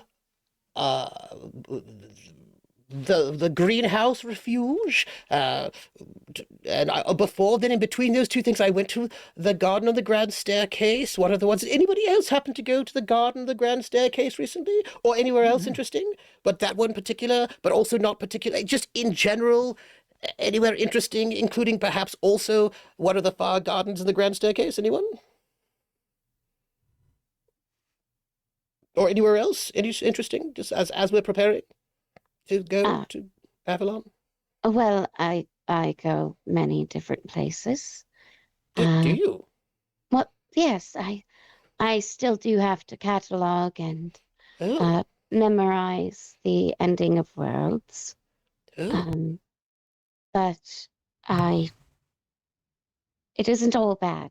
I have certain abilities that make it so Ends are not always permanent. But the fields of twilight certainly need to be healed before those are enacted fully. But no, I've been spending time in Avalon, preparing things, as it were. See. Oh, of course. Yes. Well, yes, of course. Right. Of course. Dorian, could I speak with you sometime really soon, do you think? Would that be all right? Oh, certainly. Yes, good. Oh, certainly. Excellent. Certainly. Right now, just for like 5 minutes. If you've right got now in another room. if we've It's just, then we'll go. Just if your lot can spare me for just a moment, I shall be I shall be very expedient. We should be Corey most just expedient. like a sad little puppy just sits down Oh. at the table. I think Dorian is going to actually wink at you, Corey, as he's heading over towards Merdine. Would the two of you step out of the room? Yeah. Like, okay. Yeah. Okay, girl talk. Yes. Okay, so as the two of them leave, I think Ladine is going to just whisper, I do hope Medine learned something. I hope he didn't learn too much.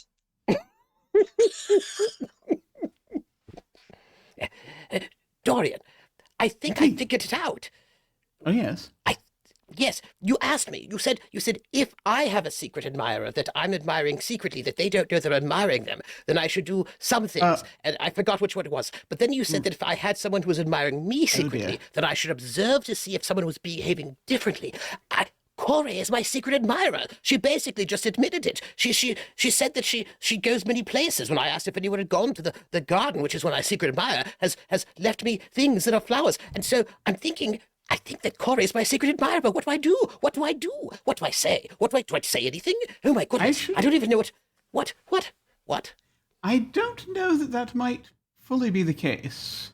Oh no! Obviously, it's clearly the case. She basically said so. I don't know what to do about it. Well, you asked if anyone's been anywhere. You see, my dear chap, that's the problem. Well, yes, but You rather broadened the frame of the question so that any of us could have answered it. It's I think Well, it makes sense though. It'd be more efficacious, I would think, to ask her about. No, I don't know that. What did you actually speak to someone in the garden? No, I've never spoken to anyone or seen anyone. Just someone leaves me secret flowers, and some. Yes, with my name on it. And so I have a secret admirer. A secret. It's a secret. What kind of? Oh, okay. So you have a secret. Okay, good. Yes, see, that was the thing I wasn't completely certain about because I wasn't clear. If you have an admirer, then it's a different playbook from being someone's admirer. And I wasn't entirely certain who it is. You cannot be someone's admirer yet, I don't think, unless you actually know who it is. No, I don't know, but I think that was Corey telling me that she is, which explains why she's been so odd around me this entire time. What kind of flowers were left for you? Oh, well, it's been a number of different sorts of flowers. This last time it was an orchid, but generally speaking, they're flowers that aren't in my collection. So who else would know what is in my collection but also Corey? And maybe this is what's going on. That Atropos, of course, we didn't have that. What? Well, here's the So perhaps what you should ask, if there are any flowers in particular of a particular type, and see if she mentions orchids. Oh. That she's had an interest in recently. Yes. That's a good idea. And I think that would be fine coming from you because, again, this is a subject you are well known to be interested in. Yes. And so if you bring it up perhaps in the context, well, you've been working together on trying to preserve species, yes? Yes, exactly, yes. Now, I think the question is just trying to make sure that she's talking about it with respect to being flora outside of the fields of twilight. So that if she's seen any particular types of flowers outside that she might have developed an interest in, that sort of thing. If you ask something like that, then that might tell you better whether or not, All right. and you should watch to see if she is. Oh my goodness! What? I was going to say you should watch to see if she's flirting with you. What? How are you at detecting flirt? You're not any better at detecting. No, you're not terribly good at detecting flirtation. I can remember.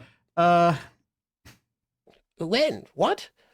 It's very common not to be able to pick that up, especially for chaps. I would think that yes. I'll tell you what. I'll let you know if I see anyone flirting with you. Oh, all right. Excellent. Thank you. But you've given me advice. I've got a plan. I will ask Corey about flowers. And this will let me know. Yes. I Make sure. feel like Yes. everything Yes. makes Just so sense that now. you just see if she brings up orchids or another recent species that has been left for you, and see if she seems to be sort of cagily talking about it and trying to Yes. sort of get you in there. Then that perhaps might indicate Yes. something. Yes. Yes. All right. Well, thank you for your advice. And Merdine probably doesn't notice that Dorian is internally slightly crestfallen, but not very much, because he thinks Merdine's misreading the situation. Yeah. But Yeah. there's also just that, oh, what if? Yeah. Thing kind of going on in the back of his head. Yeah. He is still complicated Yeah. feelings. Because he has this relationship with Atropos. It's the whole thing, Yeah. right? Yeah. So Yeah. it's like, well, all right, let's go back in and we'll pretend like we didn't have a conversation at all, and that won't be suspicious. All right? Quite. And as we are just sort of entering in, I will say, yes, I think that definitely that. Yes, I do definitely think that the ivy on that banister does need to be does probably need to be looked at sometime soon. I expect. I'm certainly no expert. Oh, really? And he's just going to wander over to the banister where the ivy is. I'm and start telling you, looking at- that's. And he's actually gestures back in the direction we came when he says Merdine it, because leaves. and he's like. he walks. And he says, He and he's walks like, back "Oh, out. maybe not just now, dear chap. We can always take care of it when we get back. I'm telling you, it's probably fine." He comes back in. Oh, all right. We didn't have any conversations about anything important, in case anyone was wondering. I mean, it was Well- actually really important. Well, the No, ivy is very if we- important, I think, but not Oh. right now. All right. Yes. So, Your Highness, Corey. Oh, Sai. Everyone equally, in equal measure, in the room. I'm saying hello to you. So, Your Majesty. Are you quite certain you're well? Yes. All right. Looks to Dorian. Are Yes, you perhaps we well? should actually. Well, perhaps we should get into a little bit of any other intel we might have gathered with respect to Avalon. This is actually quite excellent work. Dorian says, glancing at the files. Ladine is confused, and she will wrap this up with, "Look, if one of you are compromised in a manner that could affect the success of this mission, I feel like it would be better to know that now before we deploy." Oh, I shouldn't think so. He just starts laughing.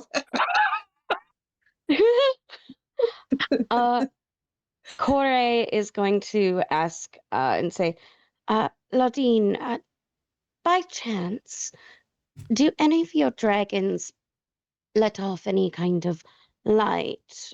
I mean, of course, there is fire breathing, but that might be a bit destructive for an idea that I have. But would they say give off the air of sunlight? Any in your battalion? This is a question for the GM. Can I make this up? I don't know if there's rules on Absolutely. dragons. Oh no! I mean, yeah, the thing is, Avalon is yours, so you get to make up whatever the rules are, because this dragon came from Avalon. Yay! Dragon. Also, that means, and here's the question I've been wanting to ask since we thought this up: what is the Avalon dragon's name? It's called Did I mute? And I will put that in the chat so folks can see it. Appreciate it.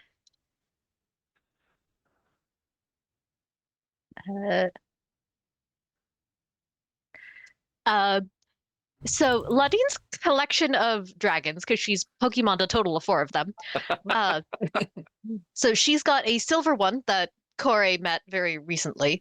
Oh, yeah. She's got the one from Avalon is golden because I said so. Yes. And then she's got a blue one and a red one. I do have names for all of them, and we'll put that in the Discord. So yes, the golden dragon is from Avalon. The story that Merdine would know very, very well is this was one of Ladine's early quests. Because, you always had knights to go fight a dragon. Obviously. And it was one of those, like, a couple knights had tried and failed, and so they sent Ladine in the full expectation that she would die doing it. But I give you a tip. I give you some sort of like tip about like peanut butter and dragons or something. Some sort of like sort of. Oh, I don't know this, but I think that dragons are actually quite partial to something. You found like dragon catnip. We just did the full Basically. How to Train Your Dragon on this. And so Yes! Ladine goes in with like dragon catnip in one hand and like peanut butter and just has the dragon eating out of her hand. And everyone else is like, but you're still alive. This is how you Pokeball a dragon. Yep, and it has been loyal to you ever since, actually. So, Throughout this entire conversation, as we're preparing to go to Avalon, Merdine is very, very subtly just. When I say this is how subtle. yeah. Very subtly, just giving a look over at Corey, just to see if Corey is looking at him, and then she's not. But then he's just checking every once in a while. No, there's nothing, just nothing. It's very subtle. I am going to bring a thing up, or Dorian will attempt to bring a thing up.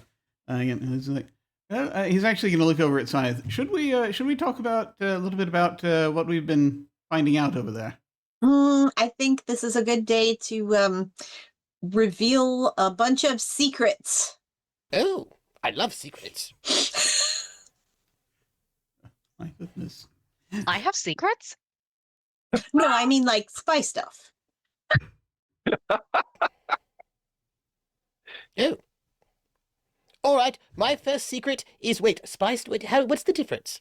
We're talking of a very specific, some specific things here. Actually, we're about to talk. We have people currently. I have a couple of friends who have been who I sent ahead to just take a look over some things over in Avalon. I hope you don't mind. No, not at all. It's the wisest course of action. Yes. And actually, he'll turn to. I know he will say to Ladine, "Oh, it's Cyril and Acacia." Just so you're aware.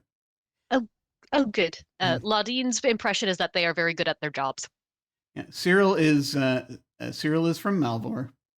Acacia is from Hellion's Cage in the Black. So she's from, and he specifically chose her because she is knowledgeable in futuristic tech and interstellar problems, or interstellar invasion type things. She'd be able to recognize things like that, which we heard this was involved, right? And also high tech stuff. She's familiar with that, and so from what they've been able to gather thus far, so Owen is excruciatingly paranoid, but if he's been put up to this, it's not from anyone outside that Gossamer world. He is from, apparently, I would assume, another planet within the same Gossamer world, if you take my meaning. What? I think. Oh. He might be. That's a assume- possibility, but it. If that's the case, so I is heard his I heard father. aliens last time, Brian. That's all I'm going. Yeah. Other planets are a thing, but actually, no. He's completely homegrown. He's from Avalon. Oh, he's from Avalon. Okay, never Yeah. mind. So he is. Dorian doesn't say that. He is. Owain is from Avalon, as far as we can tell. He seems to be completely domestic, a threat, as it were. So he tries. He's rather paranoid. We've not been able to gain a psychic impression of him. He's tries not to be seen by that many people, I think, at once. There has been a degree of magical communication. We're working on trying to figure out what some of it is saying. We've not had a lot of success so far. I've got the folks back home just sort of poring over some copies of things to see if they can At the identify magical something. Bletchley Park. Yeah. But nothing yet as far as being able to intercept the various magical transmissions. Not on my end anyway. I don't know if you've had more success. He says, gesturing to Scythe. Well, I haven't been focusing my efforts in those spheres per se. So what I have managed to find out is a bit different. I've been investigating the nobles kind of that are around him, his advisors and stuff, and trying to look for disgruntled employees to see if we could, drive wedges in there. I've dedicated some umbral resources, shall we say, to imminent physical destructions, given the word from our Dame Laudine here. That's the kind of thing that needs to be timed, obviously, to have the effect one wants.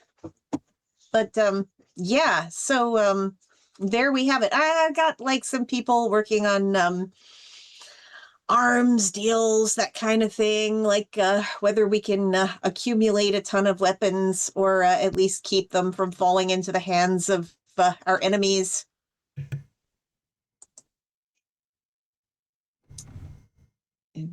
Yes, that's right. That is the despot.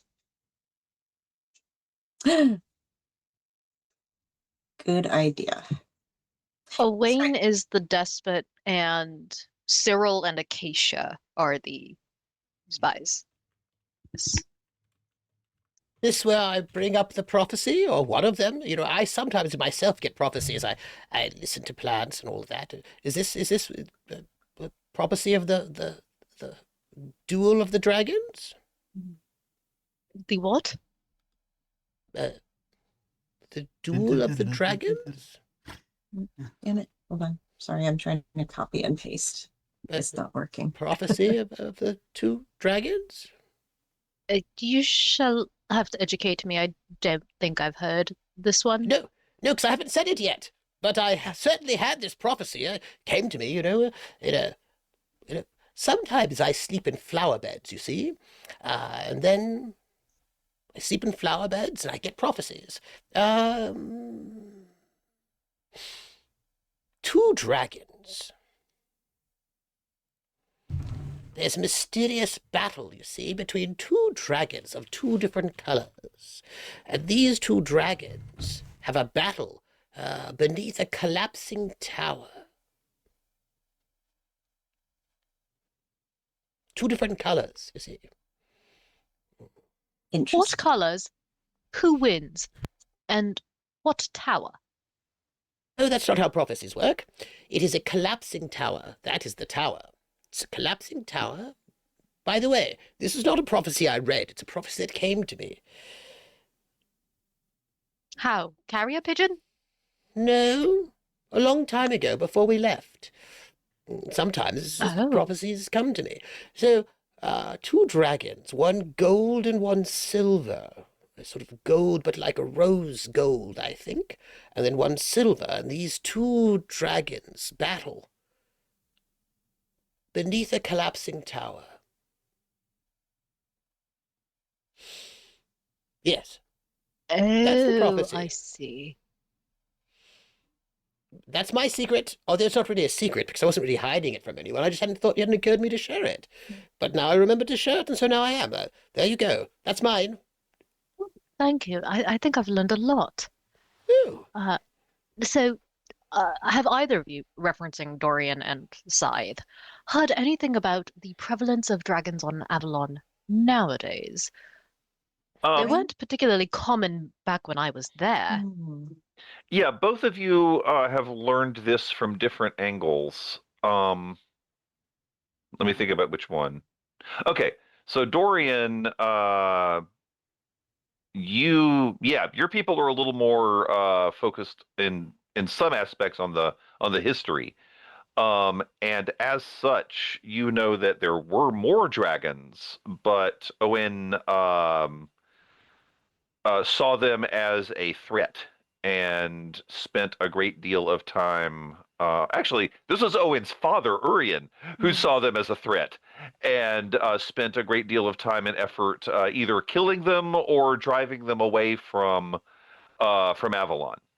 However, Scythe, you know that some dragons do still exist, and that more than one person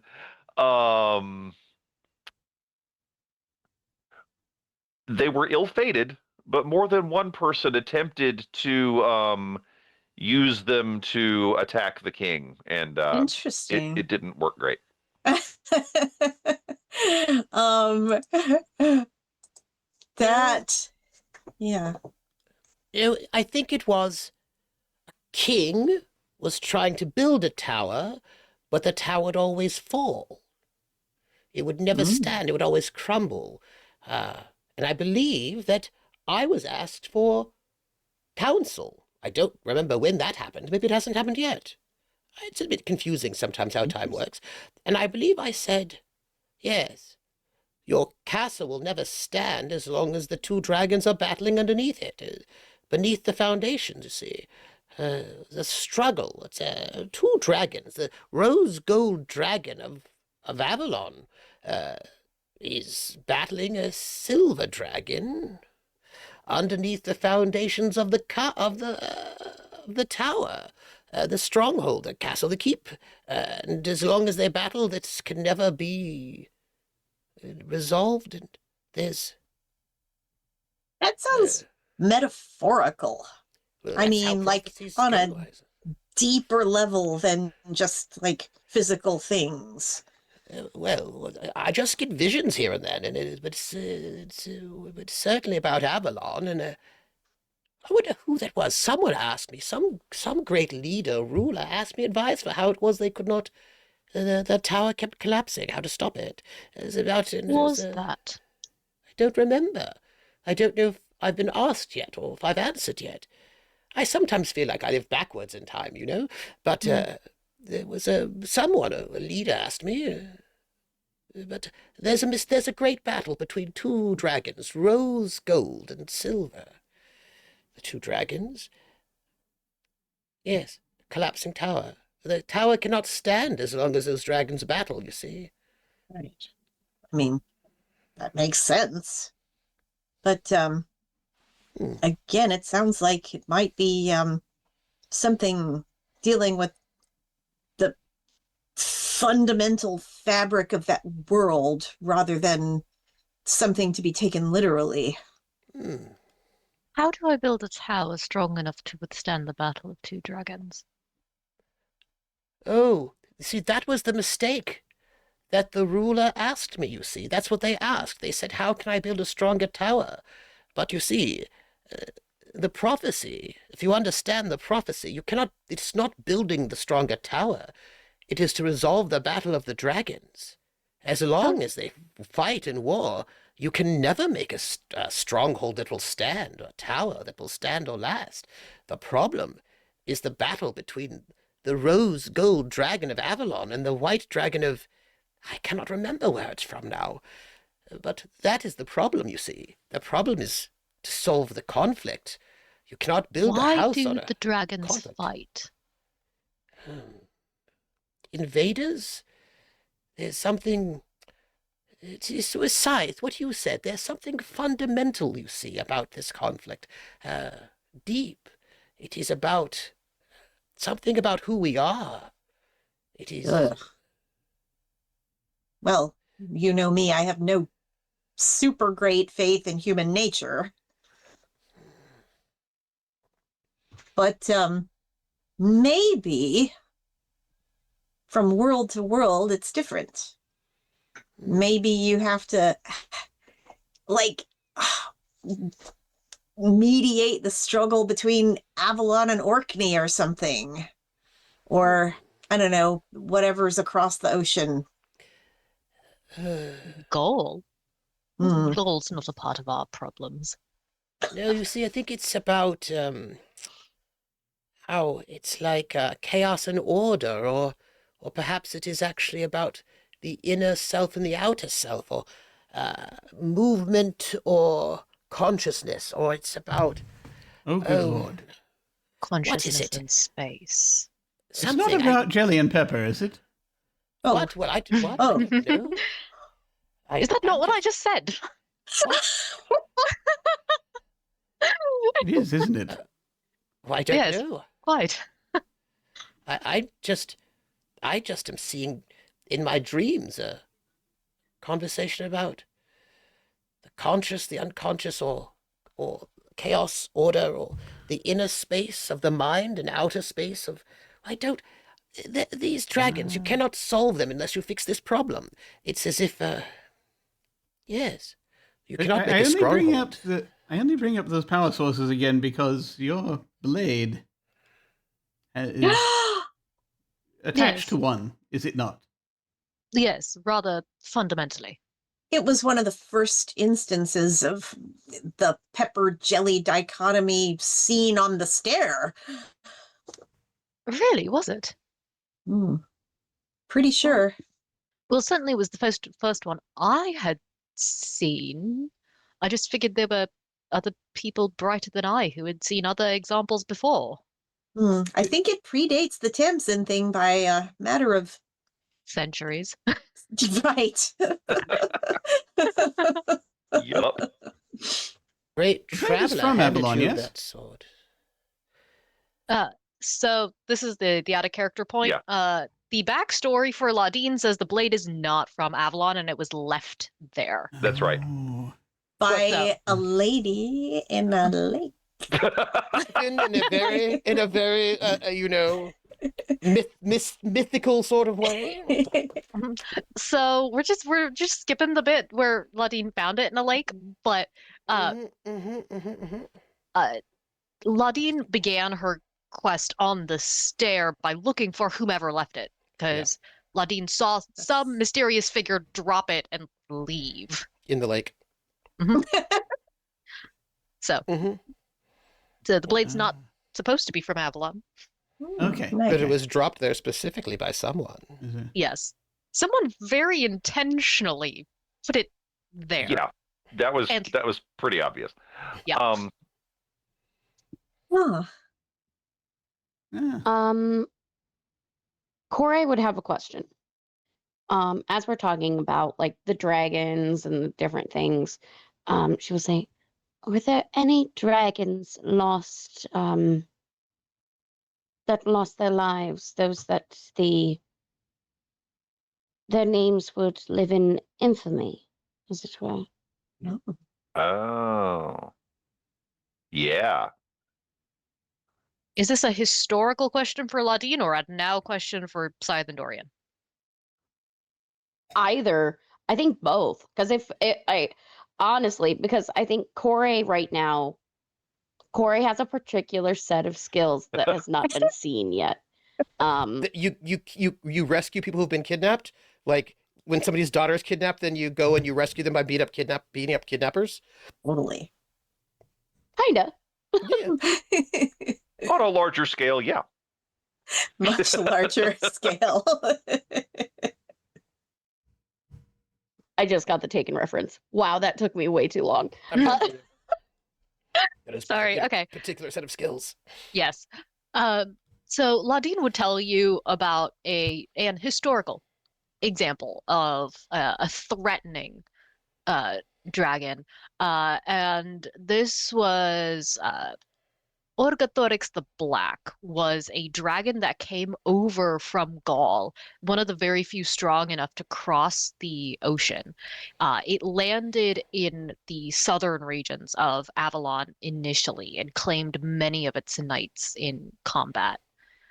It was eventually defeated by uh, an unprecedented number of combatants. So it took most of the Knights of the Realm of that particular generation to bring it down. Uh, the the resultant destruction left a certain part of South Avalon kind of uninhabitable for a while, and that area became very like kind of marshy in the aftermath. Uh, let's see. For a while, the horns of the dragon were mounted in the castle, Hmm. kind of as a reminder and a trophy, but Ladine doesn't know if they are still there.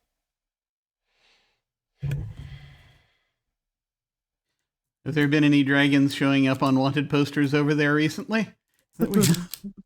More so what Corey is looking for Yeah. were dragons that have passed, dragons that have died. Gotcha. Yeah, that's a big one. Maybe like that people did not want to die, or like, that is more so I think the aim that she's looking for. Having a danger dragon is also fantastic for reasons. True. But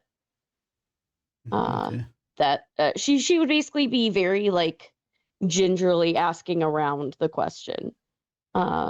Just like, oh, are there dragons that have died here? Oh, big scary dragon that's dead? Oh, Oh, interesting. Interesting. Oh, okay. Mm. You need to check the dragon newspapers for the obituaries. Just Yep. see if anything like That would be a headline. Dragon that big dies. That's on the Yeah. front page. Oh, yeah. Yeah, that's true. Yeah. All right, so we are getting late-ish, and I know that at least two of you have things to do. So Ooh. here's what I propose. We will begin next session doing in Avalon stuff, but I would like to maybe cover a couple of scenes here or discussions before we completely wrap up. And I think the first one we need to do is Laudine might need to talk to a dragon. Mm. Because, what's his opinion on this? Mhm. Oh, yeah. Yeah, this is interesting. The dragons are a much bigger part of the story than I thought they were going to be when I I know. dreamt them up. And the Dimuth is easy to find. And Yes. maybe he could answer Corey's question about dragons that have died in the past, because he would be Oh, he would yeah, have knowledge of way long ago. that's true. Yeah. All right. So, Prophecy. Very good idea. yeah, Ladine can go talk to the dragons. She'll probably assemble the four of them. Oh, wow. Okay. So like a Um, council. All right. Yes, because dragon stuff is happening. And Ladine's kind of curious to see how much of Merdine's dragon prophecies is common knowledge. Okay. Maybe dragons know. Yeah, fair. You think if anyone does, they would know. Yeah. All right. So how do you start this conversation? So Ladine's kind of hesitant about it and then like takes a deep breath and goes, so there have been a few developments and I would like your opinions on them. They Is it time to involve return? almost. You are ready? No, but that's not going to stop me. I should think not. Modine told me of a dream he had. Said it was a prophecy about two dragons fighting beneath a collapsing tower. Has he ever spoken to you of this? Have you ever heard anything like this? Murthine hasn't mentioned it, but he knows much. And yes, I am fated to meet the Silver on a field of battle. Ah. Are you ready? I am always ready. What do you know of your opponent? She is wily and fast and beautiful. And are you quite certain you can handle her? We shall see. Well then. I am fated to meet her. The outcome is uncertain. Well then. We shall be departing soon. Shall let you know when we are ready. It won't be long. I will be here. Your Highness. Ladine does her very best to keep a straight face, but that one nearly breaks her.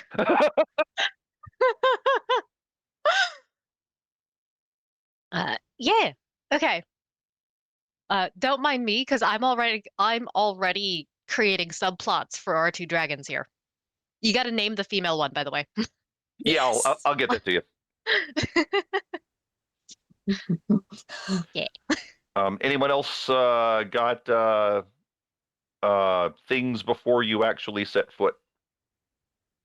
Or, for that matter, you can go ahead and, except for Laudine and Murthine, you can also have gone to Avalon. It's just those two can't go yet. So that's because everything kicks off when that happens. And by two, it's not two anymore, it's three, because they're taking the dragon. Yeah. So the dragon of Avalon, right? Yeah. The symbol of that particular power source, I guess. 100%, And also, as the case may be. Oh, that's a question. Does our rose gold dragon vibe jelly? I believe jelly is our good question. I can't tell, but I imagine somebody was just having a conversation. I mean, No, if anything, it feels more Eidolon. Oh.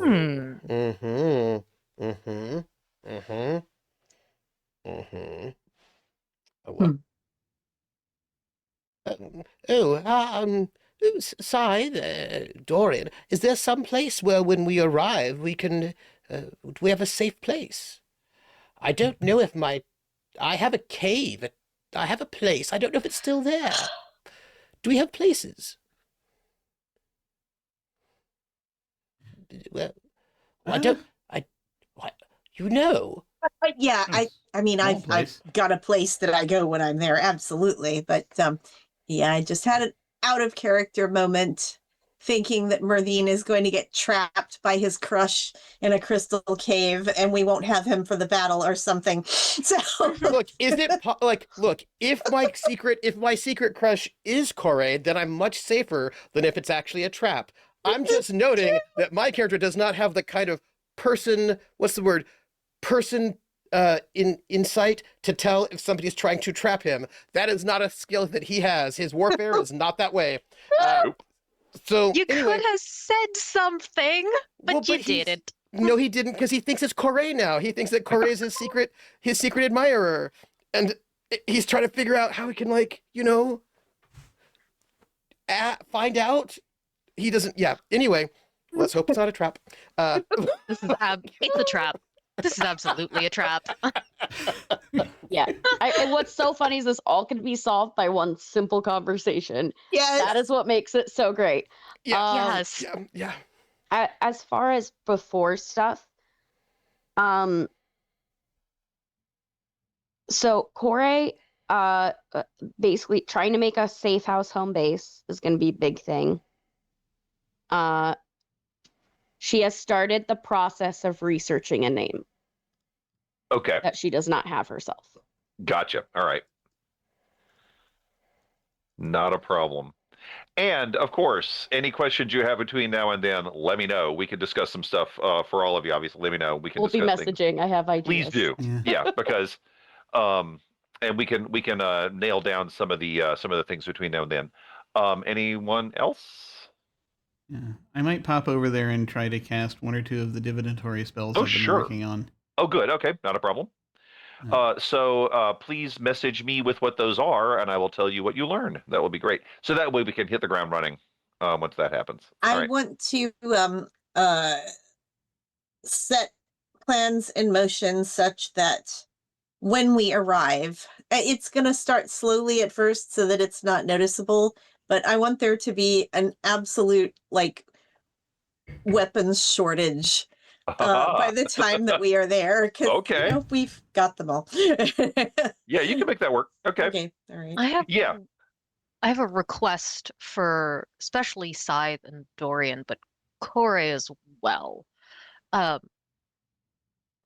would like to lean into the whole drama of Myrddin and Ladin returning, especially with a dragon, by staging an encounter with the king's men that will be an easy victory for them. So is there anything you can do to lure or entice the king's men into a position where they will be surprised by a dragon? Oh, we will definitely arrange that. For you, anything. Looking forward to seeing that one. Yeah. And I think Myrddin will basically sort of like remember the various doors that he knows and make sure they can pick a good door to go. Oh, that's a good idea. And you're good at it already, but when it comes to Avalon, you've got like just a little more, because despite the fact that neither of you has been back for a long time, the attunement is still there. Yeah. There is always that connection to the place you came from, especially with the two of you and this particular world. So yeah, absolutely. But I feel like if Myrddin just asked Corey, that would make everything easy. So clearly we just can't have that conversation. No, we can't have that. No. This has to be embarrassing. We can't have characters talking to each other and learning things.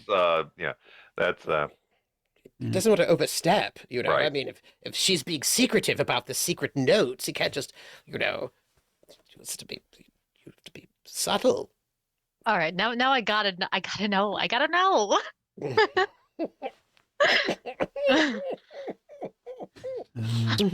Also, when you're looking for a door over there or some such thing, depending on how well this works, I can give you like the once I get back, I can probably give you like the name of the hotel or wherever it is that might make a good place. If depending on what our requirements are. Sure. I'll have to ask some questions. He's going to do door research, and some of that door research might be a little bit weird. So, okay. Because again, some people, we can say that they're Ladin and Myrddin, have not been looking for the last 400 and some years. Nope. So, It is different. Yeah. Mm-hmm. Yeah. No, he already said that he has people over there in front of Myrddin, so it basically is probably just the hotel where his people are, basically. Oh, sure. Yeah, that kind of thing. Yeah. It's fine. Just live in a cave. You know what I mean? Like, just a cave. I think at some point, Ladin is going to talk to Myrddin about going back to Avalon, because it's a big deal. It is actually, yeah. Yeah. Do we on multiple levels? It's a big deal. That's what's going on. So do we have the time to do that tonight, or do we want to save that for next time? I'm good if y'all are. It's up to If everyone's good, then I would love to see that. Okay. So this is in some corner of Albion, not one of the main rooms, but uh in a comfortable corner. Ladine's gonna approach this with, "We're finally going home." Yes. Yes, we are. How do you feel about all of this? Well, now, Your Majesty. I'm no one's majesty. Not yet. You're my Majesty, if you don't mind. All right. How do you feel about going home was what I was about to ask you, but also avoiding asking you. But how are you about going home? After so long, it doesn't really feel like home. This is home. Avalon's just where we came from. And I feel like as soon as I step foot there, I will change my mind.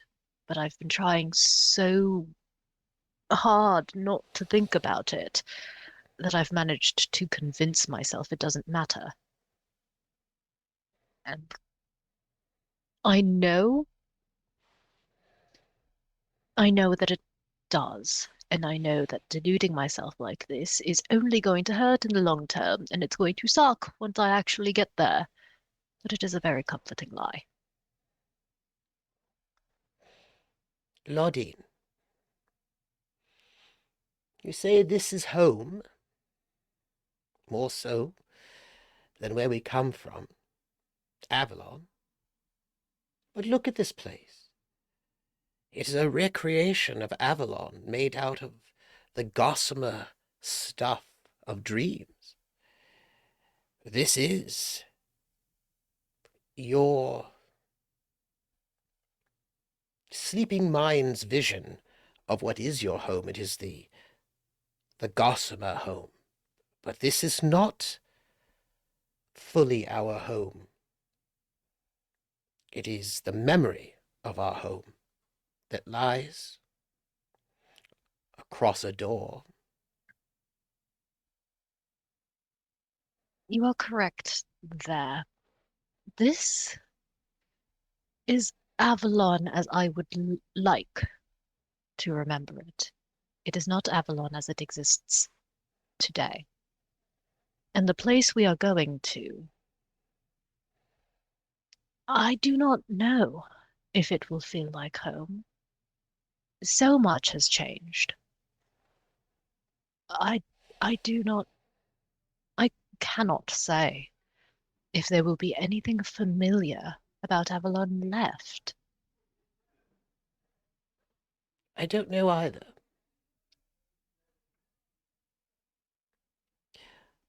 Lodine, I don't always know the difference between my dreams and my waking, and I sometimes remember things that I think haven't happened yet, and I forget things that have. And sometimes I remember things, or I have visions of things, but they've already happened. I don't always understand how time works. I play around with it a bit too much, I think. Always so much to do, so little time. It feels as if we've been away from our home for very long, but also as if we've been asleep, or at least I feel like sometimes I've been asleep for this time. But it is time to wake. I Ladin just kind of pats you on the shoulder. You are right. And you generally are, and I really should listen to you more. Oh, It's it's just sometimes you have a way of saying the things that I do not want to hear, and it's easier to deflect than it is to understand. well, in your defense, it's sometimes hard to understand the things I say because I don't quite understand them myself exactly. Well, yes. You know, I sometimes remember myself in different ways. I remember wielding powers that I don't remember and being trapped and great things. I don't know if they happened or if they will. But something occurred to me that I'd never thought about, and I thought I should tell you. All of this time, I thought about you. You see? I mean, you are the liege that was promised, the once and future, and I've always known this. You are majestic, like a dragon flying through the air. You are someone who is part of the very fabric of Avalon. I never asked to be. Well, that's not how it works, I'm afraid. You never have to ask these things. If you ask, you're probably not going to get it. But I Greatness. never wanted to be. Again, that's not how prophecies work. When all of those knights of that round table made fun of you and thought you would fail, you never gave up. You see. Well, partly because I learned that I didn't particularly care about their opinions of me. They Yes. weren't the ones to judge my competence. They were not. And when no one else would listen to me, you did. Yes, you have always been by my side. I have. Lordine, all of this time I've been paying attention to you and hoping to give you advice about what is chivalrous and right, kind, the dangers of war. And all of this time I have been aware of the prophecy of you, the importance of you, and that you are promised to return, and how glorious that day will be, and how difficult it might be for you. But you know what I never thought about? Yes. Well, I never thought about me. My dear, this is, I'm afraid to say, one of your failings. You haven't. You don't tend to make a habit of it. You say you have memories or dreams or recollections of wielding strange power and controlling great forces around you. And you do not realize that you do that today. No, I don't. You use the stare like no other person. You have a way with it that rivals even some of the strongest Gossamer lords. I certainly can't do that, and I don't think many of our friends can either. That's not at all what I was thinking about. I was thinking about, what if I'm dangerous? I mean, what if there's a prophecy about me? What if me arriving there with you is not a good idea? What if there's betrayal? You, Merthine, would never betray me. Not of your own volition. No. But what if I'm a bad luck for you? I have seen your luck, my dear. You have the most exemplary luck I have ever seen. I am quite astounded at some of the scrapes you've gotten yourself out of. I don't want my presence to ruin whatever it's going to be that it will be. And how can you tell that your presence is not utterly necessary for me to do whatever it is your prophecy says I will? I don't know. I can't tell, because I can't see myself. So I don't know. And it just occurred to me that maybe that was actually a failing on my part. I didn't look for any myths about myself, and it just never occurred to me. And what if that's the thing that I should have done? What if there's a myth that I will fall asleep and then you'll be vanquished because I'm sleeping? Or what if my not knowing might cause you harm, and I never thought about it? I wasn't prepared. I would much rather have you at my side going into the unknown than have a prophecy about my expected demise because you were not there. I think you and I would be better together facing any unknown. And the expectation of the prophecy gives you a bar to measure yourself against and potentially come up short. If you don't have such a prophecy, then any outcome is acceptable because you tried your best, and that's all that can be asked of you. Setting that expectation imposes upon you restrictions, depending on whether you want to comply with the prophecy or not. Allow yourself the free will to make the choice. I don't know if free will exists exactly, but do you think that Dorian is Lancelot? Who? I feel as if there are echoes everywhere, and I don't know who they all are. But I think we should be aware of it, you know? Because, you see, they're coming with us. They are, in many ways, your knights. The knights of your round table. Well, So, yes, Dorian and Scythe and Corey. Yes, of course.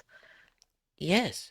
So I think it might be important to know who they are, or who they echo, because it might become... Well, um, well, they are ultimately themselves. yes, but there's power in names, and in memories, and in visions. And you can be yourself, but have the power of an echo. And I think that Scythe and Corey, Dorian, perhaps even Atropos, have echoes that might, well, they may not be here, but the minute they step inside, I do think those echoes might adhere to them. And if they know it, they might be able to use it in some way. Oh, I see. You think they will become part of the narrative. Yes, they must do. The minute they Oh, cross through in this way, they will become part of the story, and they will change the story and become it. And I think if they knew who they echo, or we may not know till we get there, but I think it's important for them to be aware, because that might give them a power, an edge that might change the tide of the battle. oh, you are correct. It would be quite unchivalrous to take them to Avalon without letting them know that they may unintentionally take on an echo of a mythological figure. So certainly they should be told. Did you not get the opportunity to tell Dorian when you spoke just a short while ago? No, because I didn't know it until this moment, you see.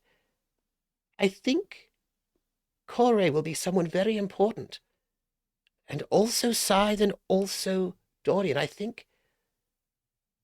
I don't, there's going to be something very important for all three of them when they transform. But I don't know what yet. Transform. Yes, of course. As you and I will as well. I would rather stay myself if it's all the same to you. It's not quite like that. You are yourself, but you're something greater. And when you step back into Avalon, that echo will adhere to you. You'll have a light about you. And each one of us will, I think.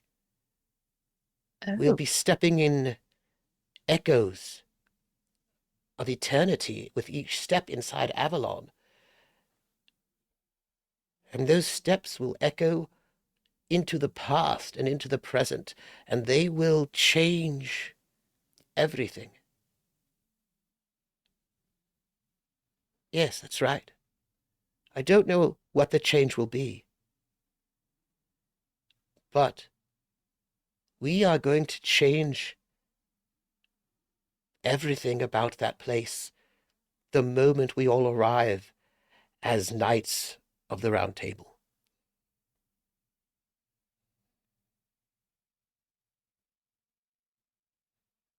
I am not often frightened, and yet what you just said scares me.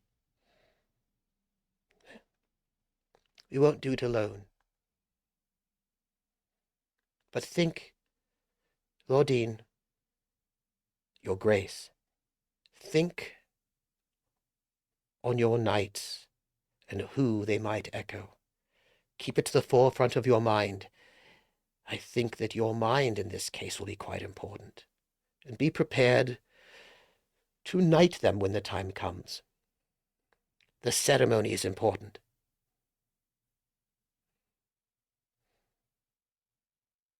As you wish. You can tell Ladine is like visibly confused, but Merthine's generally good at advice, so sure.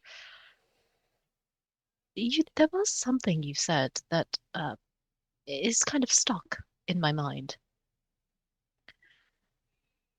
Y- You intimated that you were trapped somewhere at some point, whether it be a dream or a memory. And Yes, I remember being trapped, that's all. Or, well, certainly in my acquaintance with you, you have not been, or if you have been, you haven't told me. Hmm. Do you think this is something that could happen to you if you go to Avalon? I don't know. I feel as if I was trapped inside a tree or a cave or something. Hmm. I don't remember. Something like that. Hmm. Hmm. I I have no recollection of you ever saying something like this to me before, and I don't recall ever rescuing you from the inside of a tree or a cave. Oh. So Hmm. potentially it could be one of your prophecies, perhaps, of something that could happen in the future. Well, I will think on it. If you haven't rescued me from a tree already, then I'll try to remember how you did it before so that you might do it again. Well, certainly I've pulled you out of a great many trees, but that's mostly because you climbed up them and couldn't get back down again. That's not the same. Right. I'm afraid when we go home, nothing I remember will be as it was, but I also know that to be the case. Would you perhaps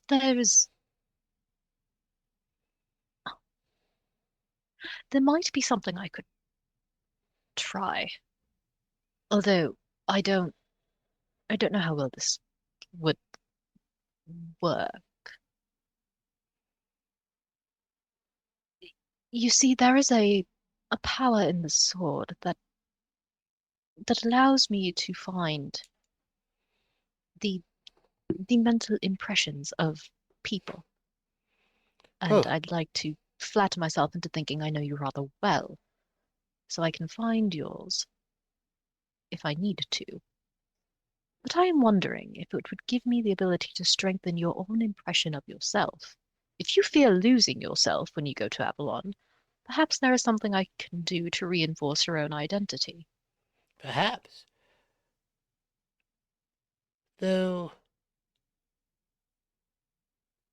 maybe losing ourselves might be important when we go to Avalon in a way. I don't know yet. But I think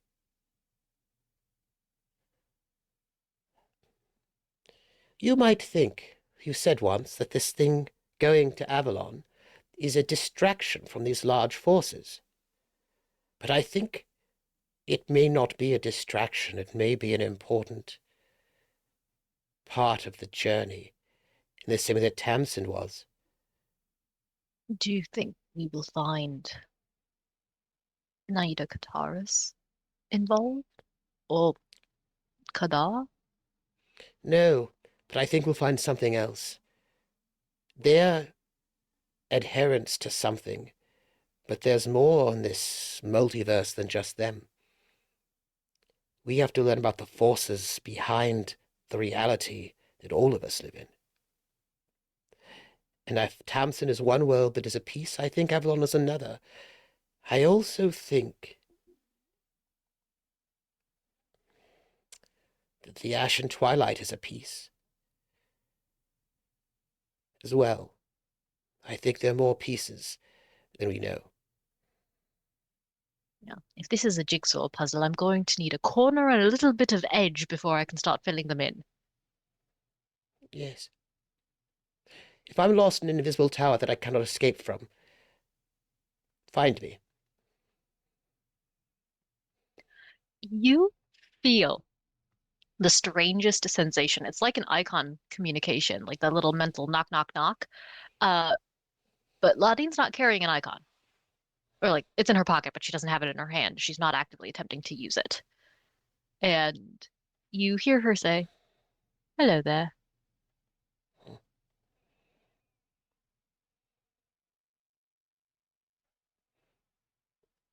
You always have my, well, I'd say sword, but more like my book. Thank you. And fear not, if you are ever held against your will, I will find you. And I will possibly bring a dragon, depending on how dire the situation is. May I give you one bit of counsel? Always. We must go back into that room where they're waiting your knights, whether they know it or not.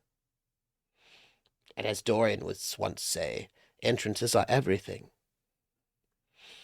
When we step inside there, I wish you to say or stand or do as you feel right. But this moment you must unite us all before we go off to Avalon and beyond. I believe in you. You will prophesied to do this.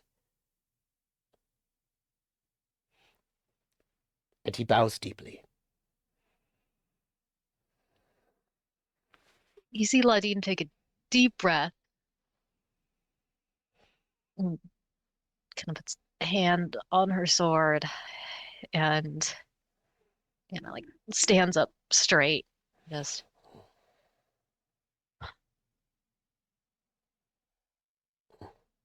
more so than the prophecy, I am choosing to do this. Oh, you're so young sometimes. He's going to fling open the double doors so that there'll be a really beautiful, dramatic entrance for the queen. Ah. Gust of wind. Yeah. We cut right there of Ladine coming inside. Nice. And I think that is an excellent time to wrap up for the night. So, yeah, unless anyone has anything, but I think everything we can discuss between now and next week. So I think we are good. So thanks, everyone. Yay! Very cool. Very cool. This is a delight. We're more stuff is happening. This is good. I'm very eager to see once we. I'm very eager to see us get to Avalon and do stuff. Because I want to kind of see what comes of that and what we learn. But yes, we shall do our outros then. As this concludes this session, we shall go around and do our outros. Feel free to tell folks where they can find you. Give any final thoughts or favorite bits or whatever you have about this session. And we will start as always with our GM Brian.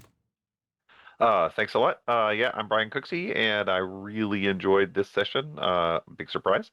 And thank you for giving me the opportunity to play a dragon. I love that. And also, yeah, just I love the interactions between everyone. I like the combination of practical and mythical planning that literally everyone was doing. And yeah, as far as finding me, I am Veclam on mostly Blue Sky these days. And gaming wise, this is the only thing I'm doing as far as streaming. And in May, I think I'm going to be at Con Carolinas, but that's down the road. So that's it for me. Yay! Very cool, very cool. And now we will head over to Trooper. It's TrooperSJP. I'm just like, oh, mind, whoosh, like that.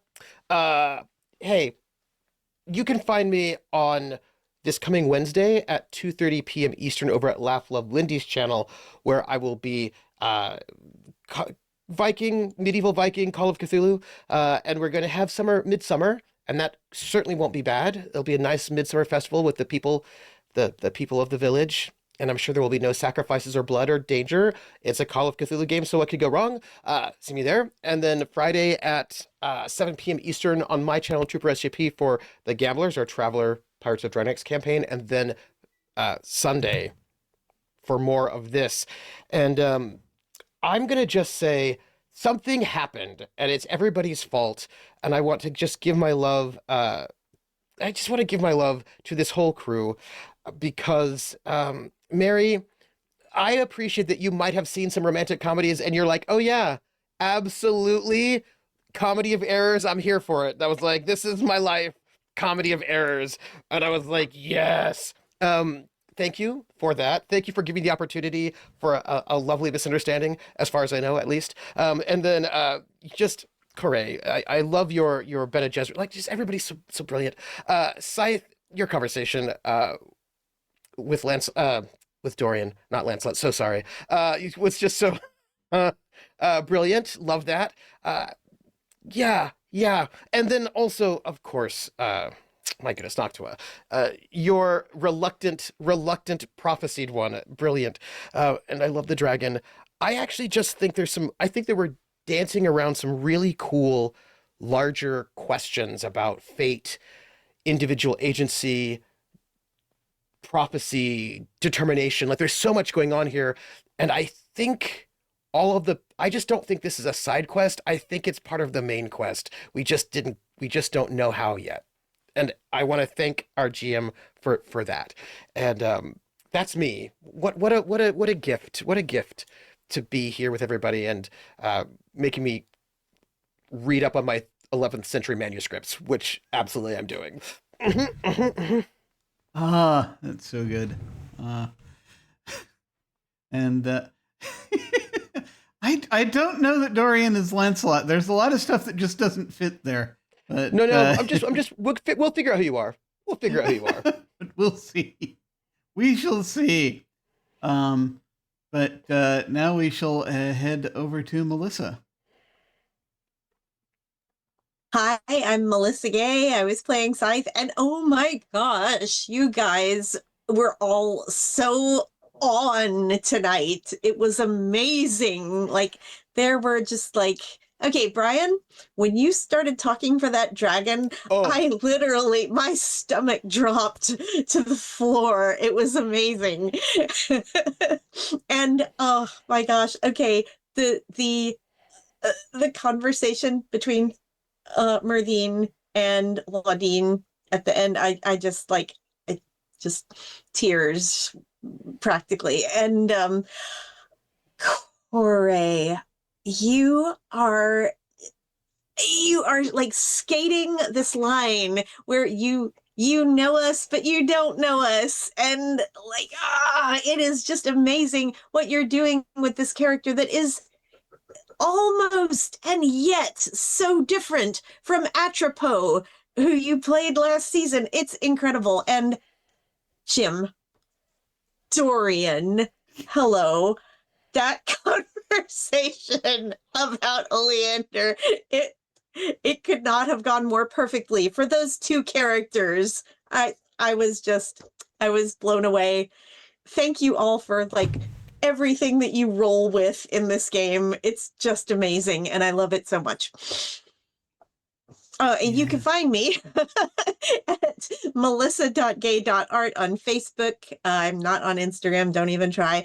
I am on Blue Sky as Melissa Gay with 3 Ys. Melissa Gay on Patreon, or you can see me in person at JordanCon in Atlanta, Georgia on April 16th-ish weekend, and then again at Con Carolinas at the end of May. Yay! Awesome. And now we will head over to Mary. Hi, everybody. I'm Mary. I've been playing Corey this evening. Our pronouns are both she, her. Favorite moments of the night. This was just so much fun. and just all the preparation. I like seeing how everyone goes about like attacking like the gargantuan task that is overthrowing a government system.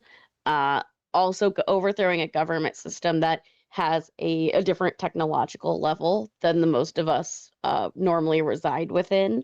The different aspects of it, how everyone, I love how Merdine, looking at the prophecies, finding like the notes of history, because as we all know, history repeats itself, and like using the prior knowledge, like what has been exploited, what can be exploited. I love the spy network, the Otto Club, uh, from Dorian, uh, and I'm excited to see it at work. Like we haven't gotten to see like the inner workings or an auto club meeting yet. And it's just like the seeds that have been set up with the two people that are located in Avalon currently. Whatever the heck's going on with Oleander and the machinations thereof, that conversation was really good between Scythe and Dorian. I really like Scythe like using that mechanical mind of like, all right, there's a giant wall. That's gonna be a problem. Let's start making it so like I've been watching The Magnificent Century. It's like a Turkish drama. It's so good. And like I literally was watching a scene where they were trying to find ways around a wall, and it was just like, this is so cool. Love how you went about that and the idea behind that. Uh, and then I just love Laudine and that inner torture, as it were, of like understanding there's a prophecy. It is very much like the greatness thrust upon them. And the way that she's dealing with that and how hard it is. I feel like right now Laudine's putting up a real great front. And I'm excited to see when it all hits, because I think that's going to be an interesting moment. Because all of it at this point is nebulous thought. Laudine has been, even though this is something that is heavily centered on her, Laudine is almost like, if we're talking about like a target, on the outskirts of everything that has been planned. And I think it's going to be cool to see how she reacts to that and what she actually thinks about everything that we've all been doing and just getting to see Avalon. Um, you can find me online at the Nerd on Wheels everywhere on social media. I've got a busy schedule for April. You can find me Tuesdays on Stat Monkey Presents for Rotted Tropics, the Rotted Cape Second Bite game. It is still on Kickstarter. We are, I think, over halfway of our Kickstarter goal. If you like superheroes, if you like zombie genre, go ahead and check this book out. I think it's been one of the best superhero power generators. It is so incredibly customizable. I highly recommend this RPG. You can also find me Thursdays on Nerds with Dice, where I am running a series of Vesson, the Morrigan Society set in 19th century Ireland, where a group of investigators are trying to reestablish the Irish side to create Ireland's reestablish their own secret society away from Britain. They are stuck in a time loop hallway where every door is a memory, and they need to figure out the order of events to find a way out. On Saturdays, every other week, you can find my group of Field of the Dead, a Walking Dead actual play over on Nerds with Dice, where we are trying to survive in a cruel zombie-ridden world. We have two sides. This weekend, you're going to get to see the group that is infiltrating a cult and what they are doing. And then Sunday mornings, you can find me over on Pocket Dragon Pub, where it is called The Fabric of the Universe. It is an Orbital Blues campaign where a bunch of bounty hunters are trying to just make it in the world. It's filled with music puns galore, and we are getting ready for the calm before the storm. Yay! Excellent, excellent. And finally, Noctua. So, a fun fact. When we did season one, when we were preparing for season one, Brian, our GM, said he wanted a campaign where folks would be, interested in collaborating and wanted us to play agreeable characters, kind of a contrast from the usual Amber Diceless or Lords of Gossamer and Shadow, where people are very power hungry and people tended to, very, very individualistic. So, in the entire span of about 30 seconds, I decided I wanted to be a knight in shining armor. And here we are. I am terribly sorry.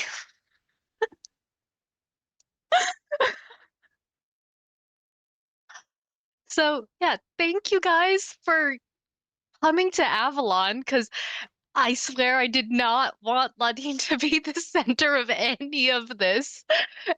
And the more I try to be like, no, everyone's like, but we're going to Avalon. So, yeah. Yeah, Mary's totally on the money here. There's a lot of internal turmoil that's not going to actually hit until she sees Avalon. Because it's all secondhand stories. And yeah, when Ladine actually gets there, it'll be far more evident. Um, yeah, I am so concerned about Myrthine because Ladine has just enough information to be worried about him, but not enough information to know how real the threat is. And I know the myth. I know what happens to Merlin. So yeah, I'm sure it's not connected to the secret admirer in any way. clearly you just get orchids, for Yeah. fun. Ah, So yeah, other perfect stars for this particular session, Scythe and Dorian. Just it was such a great conversation between the two of you. It's such a good like explanation of how the two of you interact, because there's like three different levels of conversation happening, like what you're saying, what you're not saying, and what you think you're saying. Yeah, I also need to really start the conversation between Dorian and Lucian, because that was really interesting, not what I expected from Lucian, and it changes some of his motivations and also puts another like overhanging threat in the campaign. So very interesting. Uh, Other star moments, the dragons, just for Brian, the dragon. Oh, it was so good. Uh, yeah, and Kore is a little bit terrifying because she's all the power of Atropo, but hidden behind that meek smile. And it's like, no, she very much is Atropo in what she can do, but she won't be blunt about it. So you don't see it coming, and it's like, oh, well, actually, you're more dangerous this way. Yeah. Yeah. I'm really excited to get to Avalon. It's gonna be it's gonna be a hoot and a holler. In other news, I am Noctua Magna. You can find me on Blue Sky under that name. For stuff, probably not this week, but starting the week after, I will be back here on Tuesdays for Draw Steel, which will be lots of fun. I play an entirely different character. Yeah, that's me. yay! Oh yes, yes. I can't wait for that. There was so much good stuff, so much good stuff tonight. Too much good stuff, in my opinion. No, no, this was really good. This was really good. I think the secret admirer thing with Merdine. I think both the question of it being a danger, which for some reason hadn't occurred to me because of everything Trooper was doing, until later I'm like, oh yeah. Oh, We should it probably occurred to me that realize it could be a danger from the very beginning. Yeah. It might not be. It could be very, very mundane. But both that and just the way it was working out, that just seeing that it was Just seeing that scene with the Orchid, so good, and seeing the costume change and just the setup for that was excellent. I'm invested. I really need to know who this admirer is. I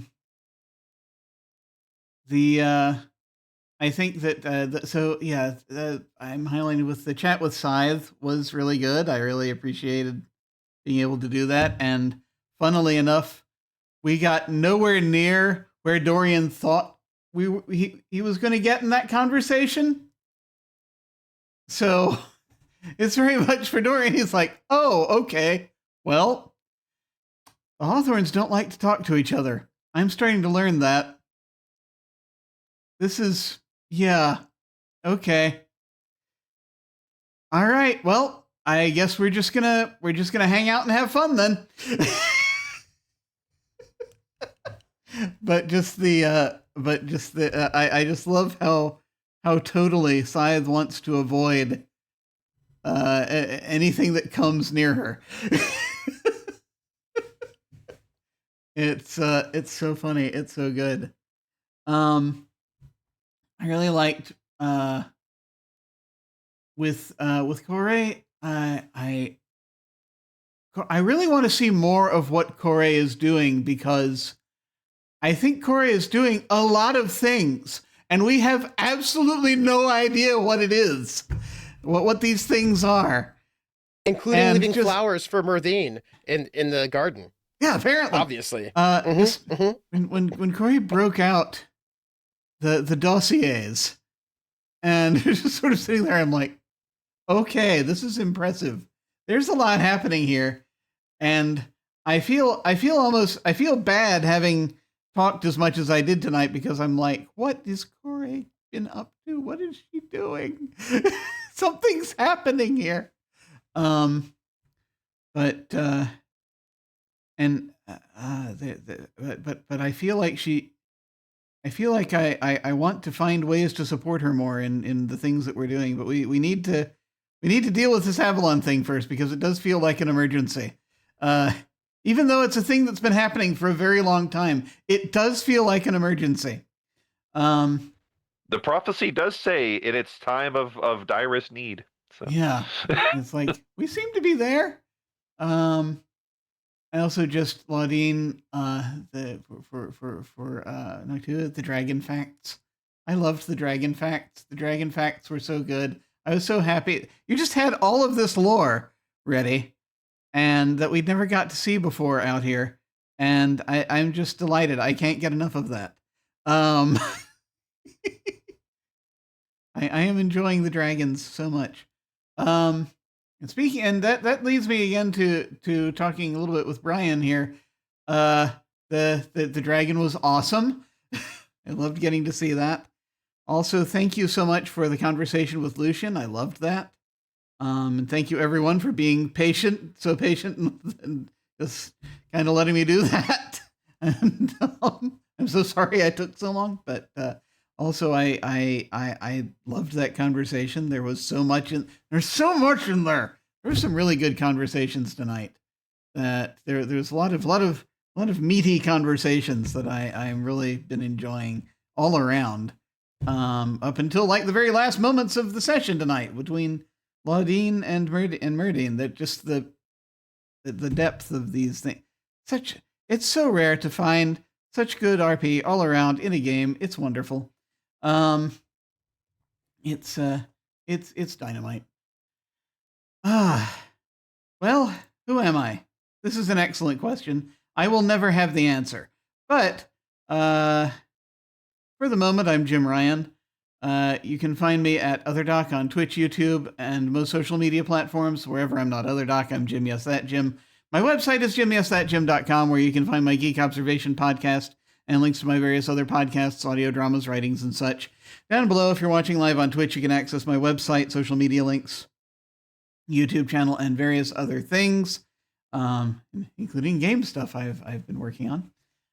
Yes, we have Draw Steel coming up very soon. Not next week, but probably the week afterwards, if everything's good. That's going to be happening on Tuesday nights. and so I'm very much looking forward to it. I'm excited to try it out. I'm playing a dead person, but he's not going to let that stop him. So I'm interested to see how things go. With that, very soon we will be coming back to His Majesty the Worm over on High Shelf Collective on Thursdays. It's I don't know if it's going to be next week or like the week afterward necessarily. Or this coming week. Yeah, we're figuring it out. We're figuring it out. But motion is now ahead. Things are in motion. It looks like we're getting back to it. So I'm very much looking forward to getting back to it. It'll probably be very soon. So if you're so inclined on an odd Thursday night, come watch me play a terrified dwarf. And that's most of it. In general, other stuff I've got going on the channel once again involves video games, mostly. Occasionally on alternate Thursdays, I play retro text adventure games with my friend Lucci. And aside from that, I'm playing other games. Feel free to tune in if I happen to be doing it. Not been a lot of time lately, but working on it. And that's it. When we hit the end card, I'm going to go send a raid over to somebody. We have a few people still up and doing things. Prax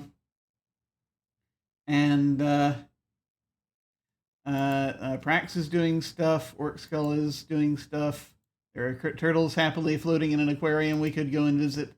But it'll be probably one of those. If you're so inclined, feel free to hang on and say hi to them with us. That'll be when we hit the end card. In the meantime, folks, please remember that you are unique, and that is wonderful, because variety is very important, ridiculously important, especially now, and you matter very much. So please take care of yourselves, and we will catch you next time. Farewell.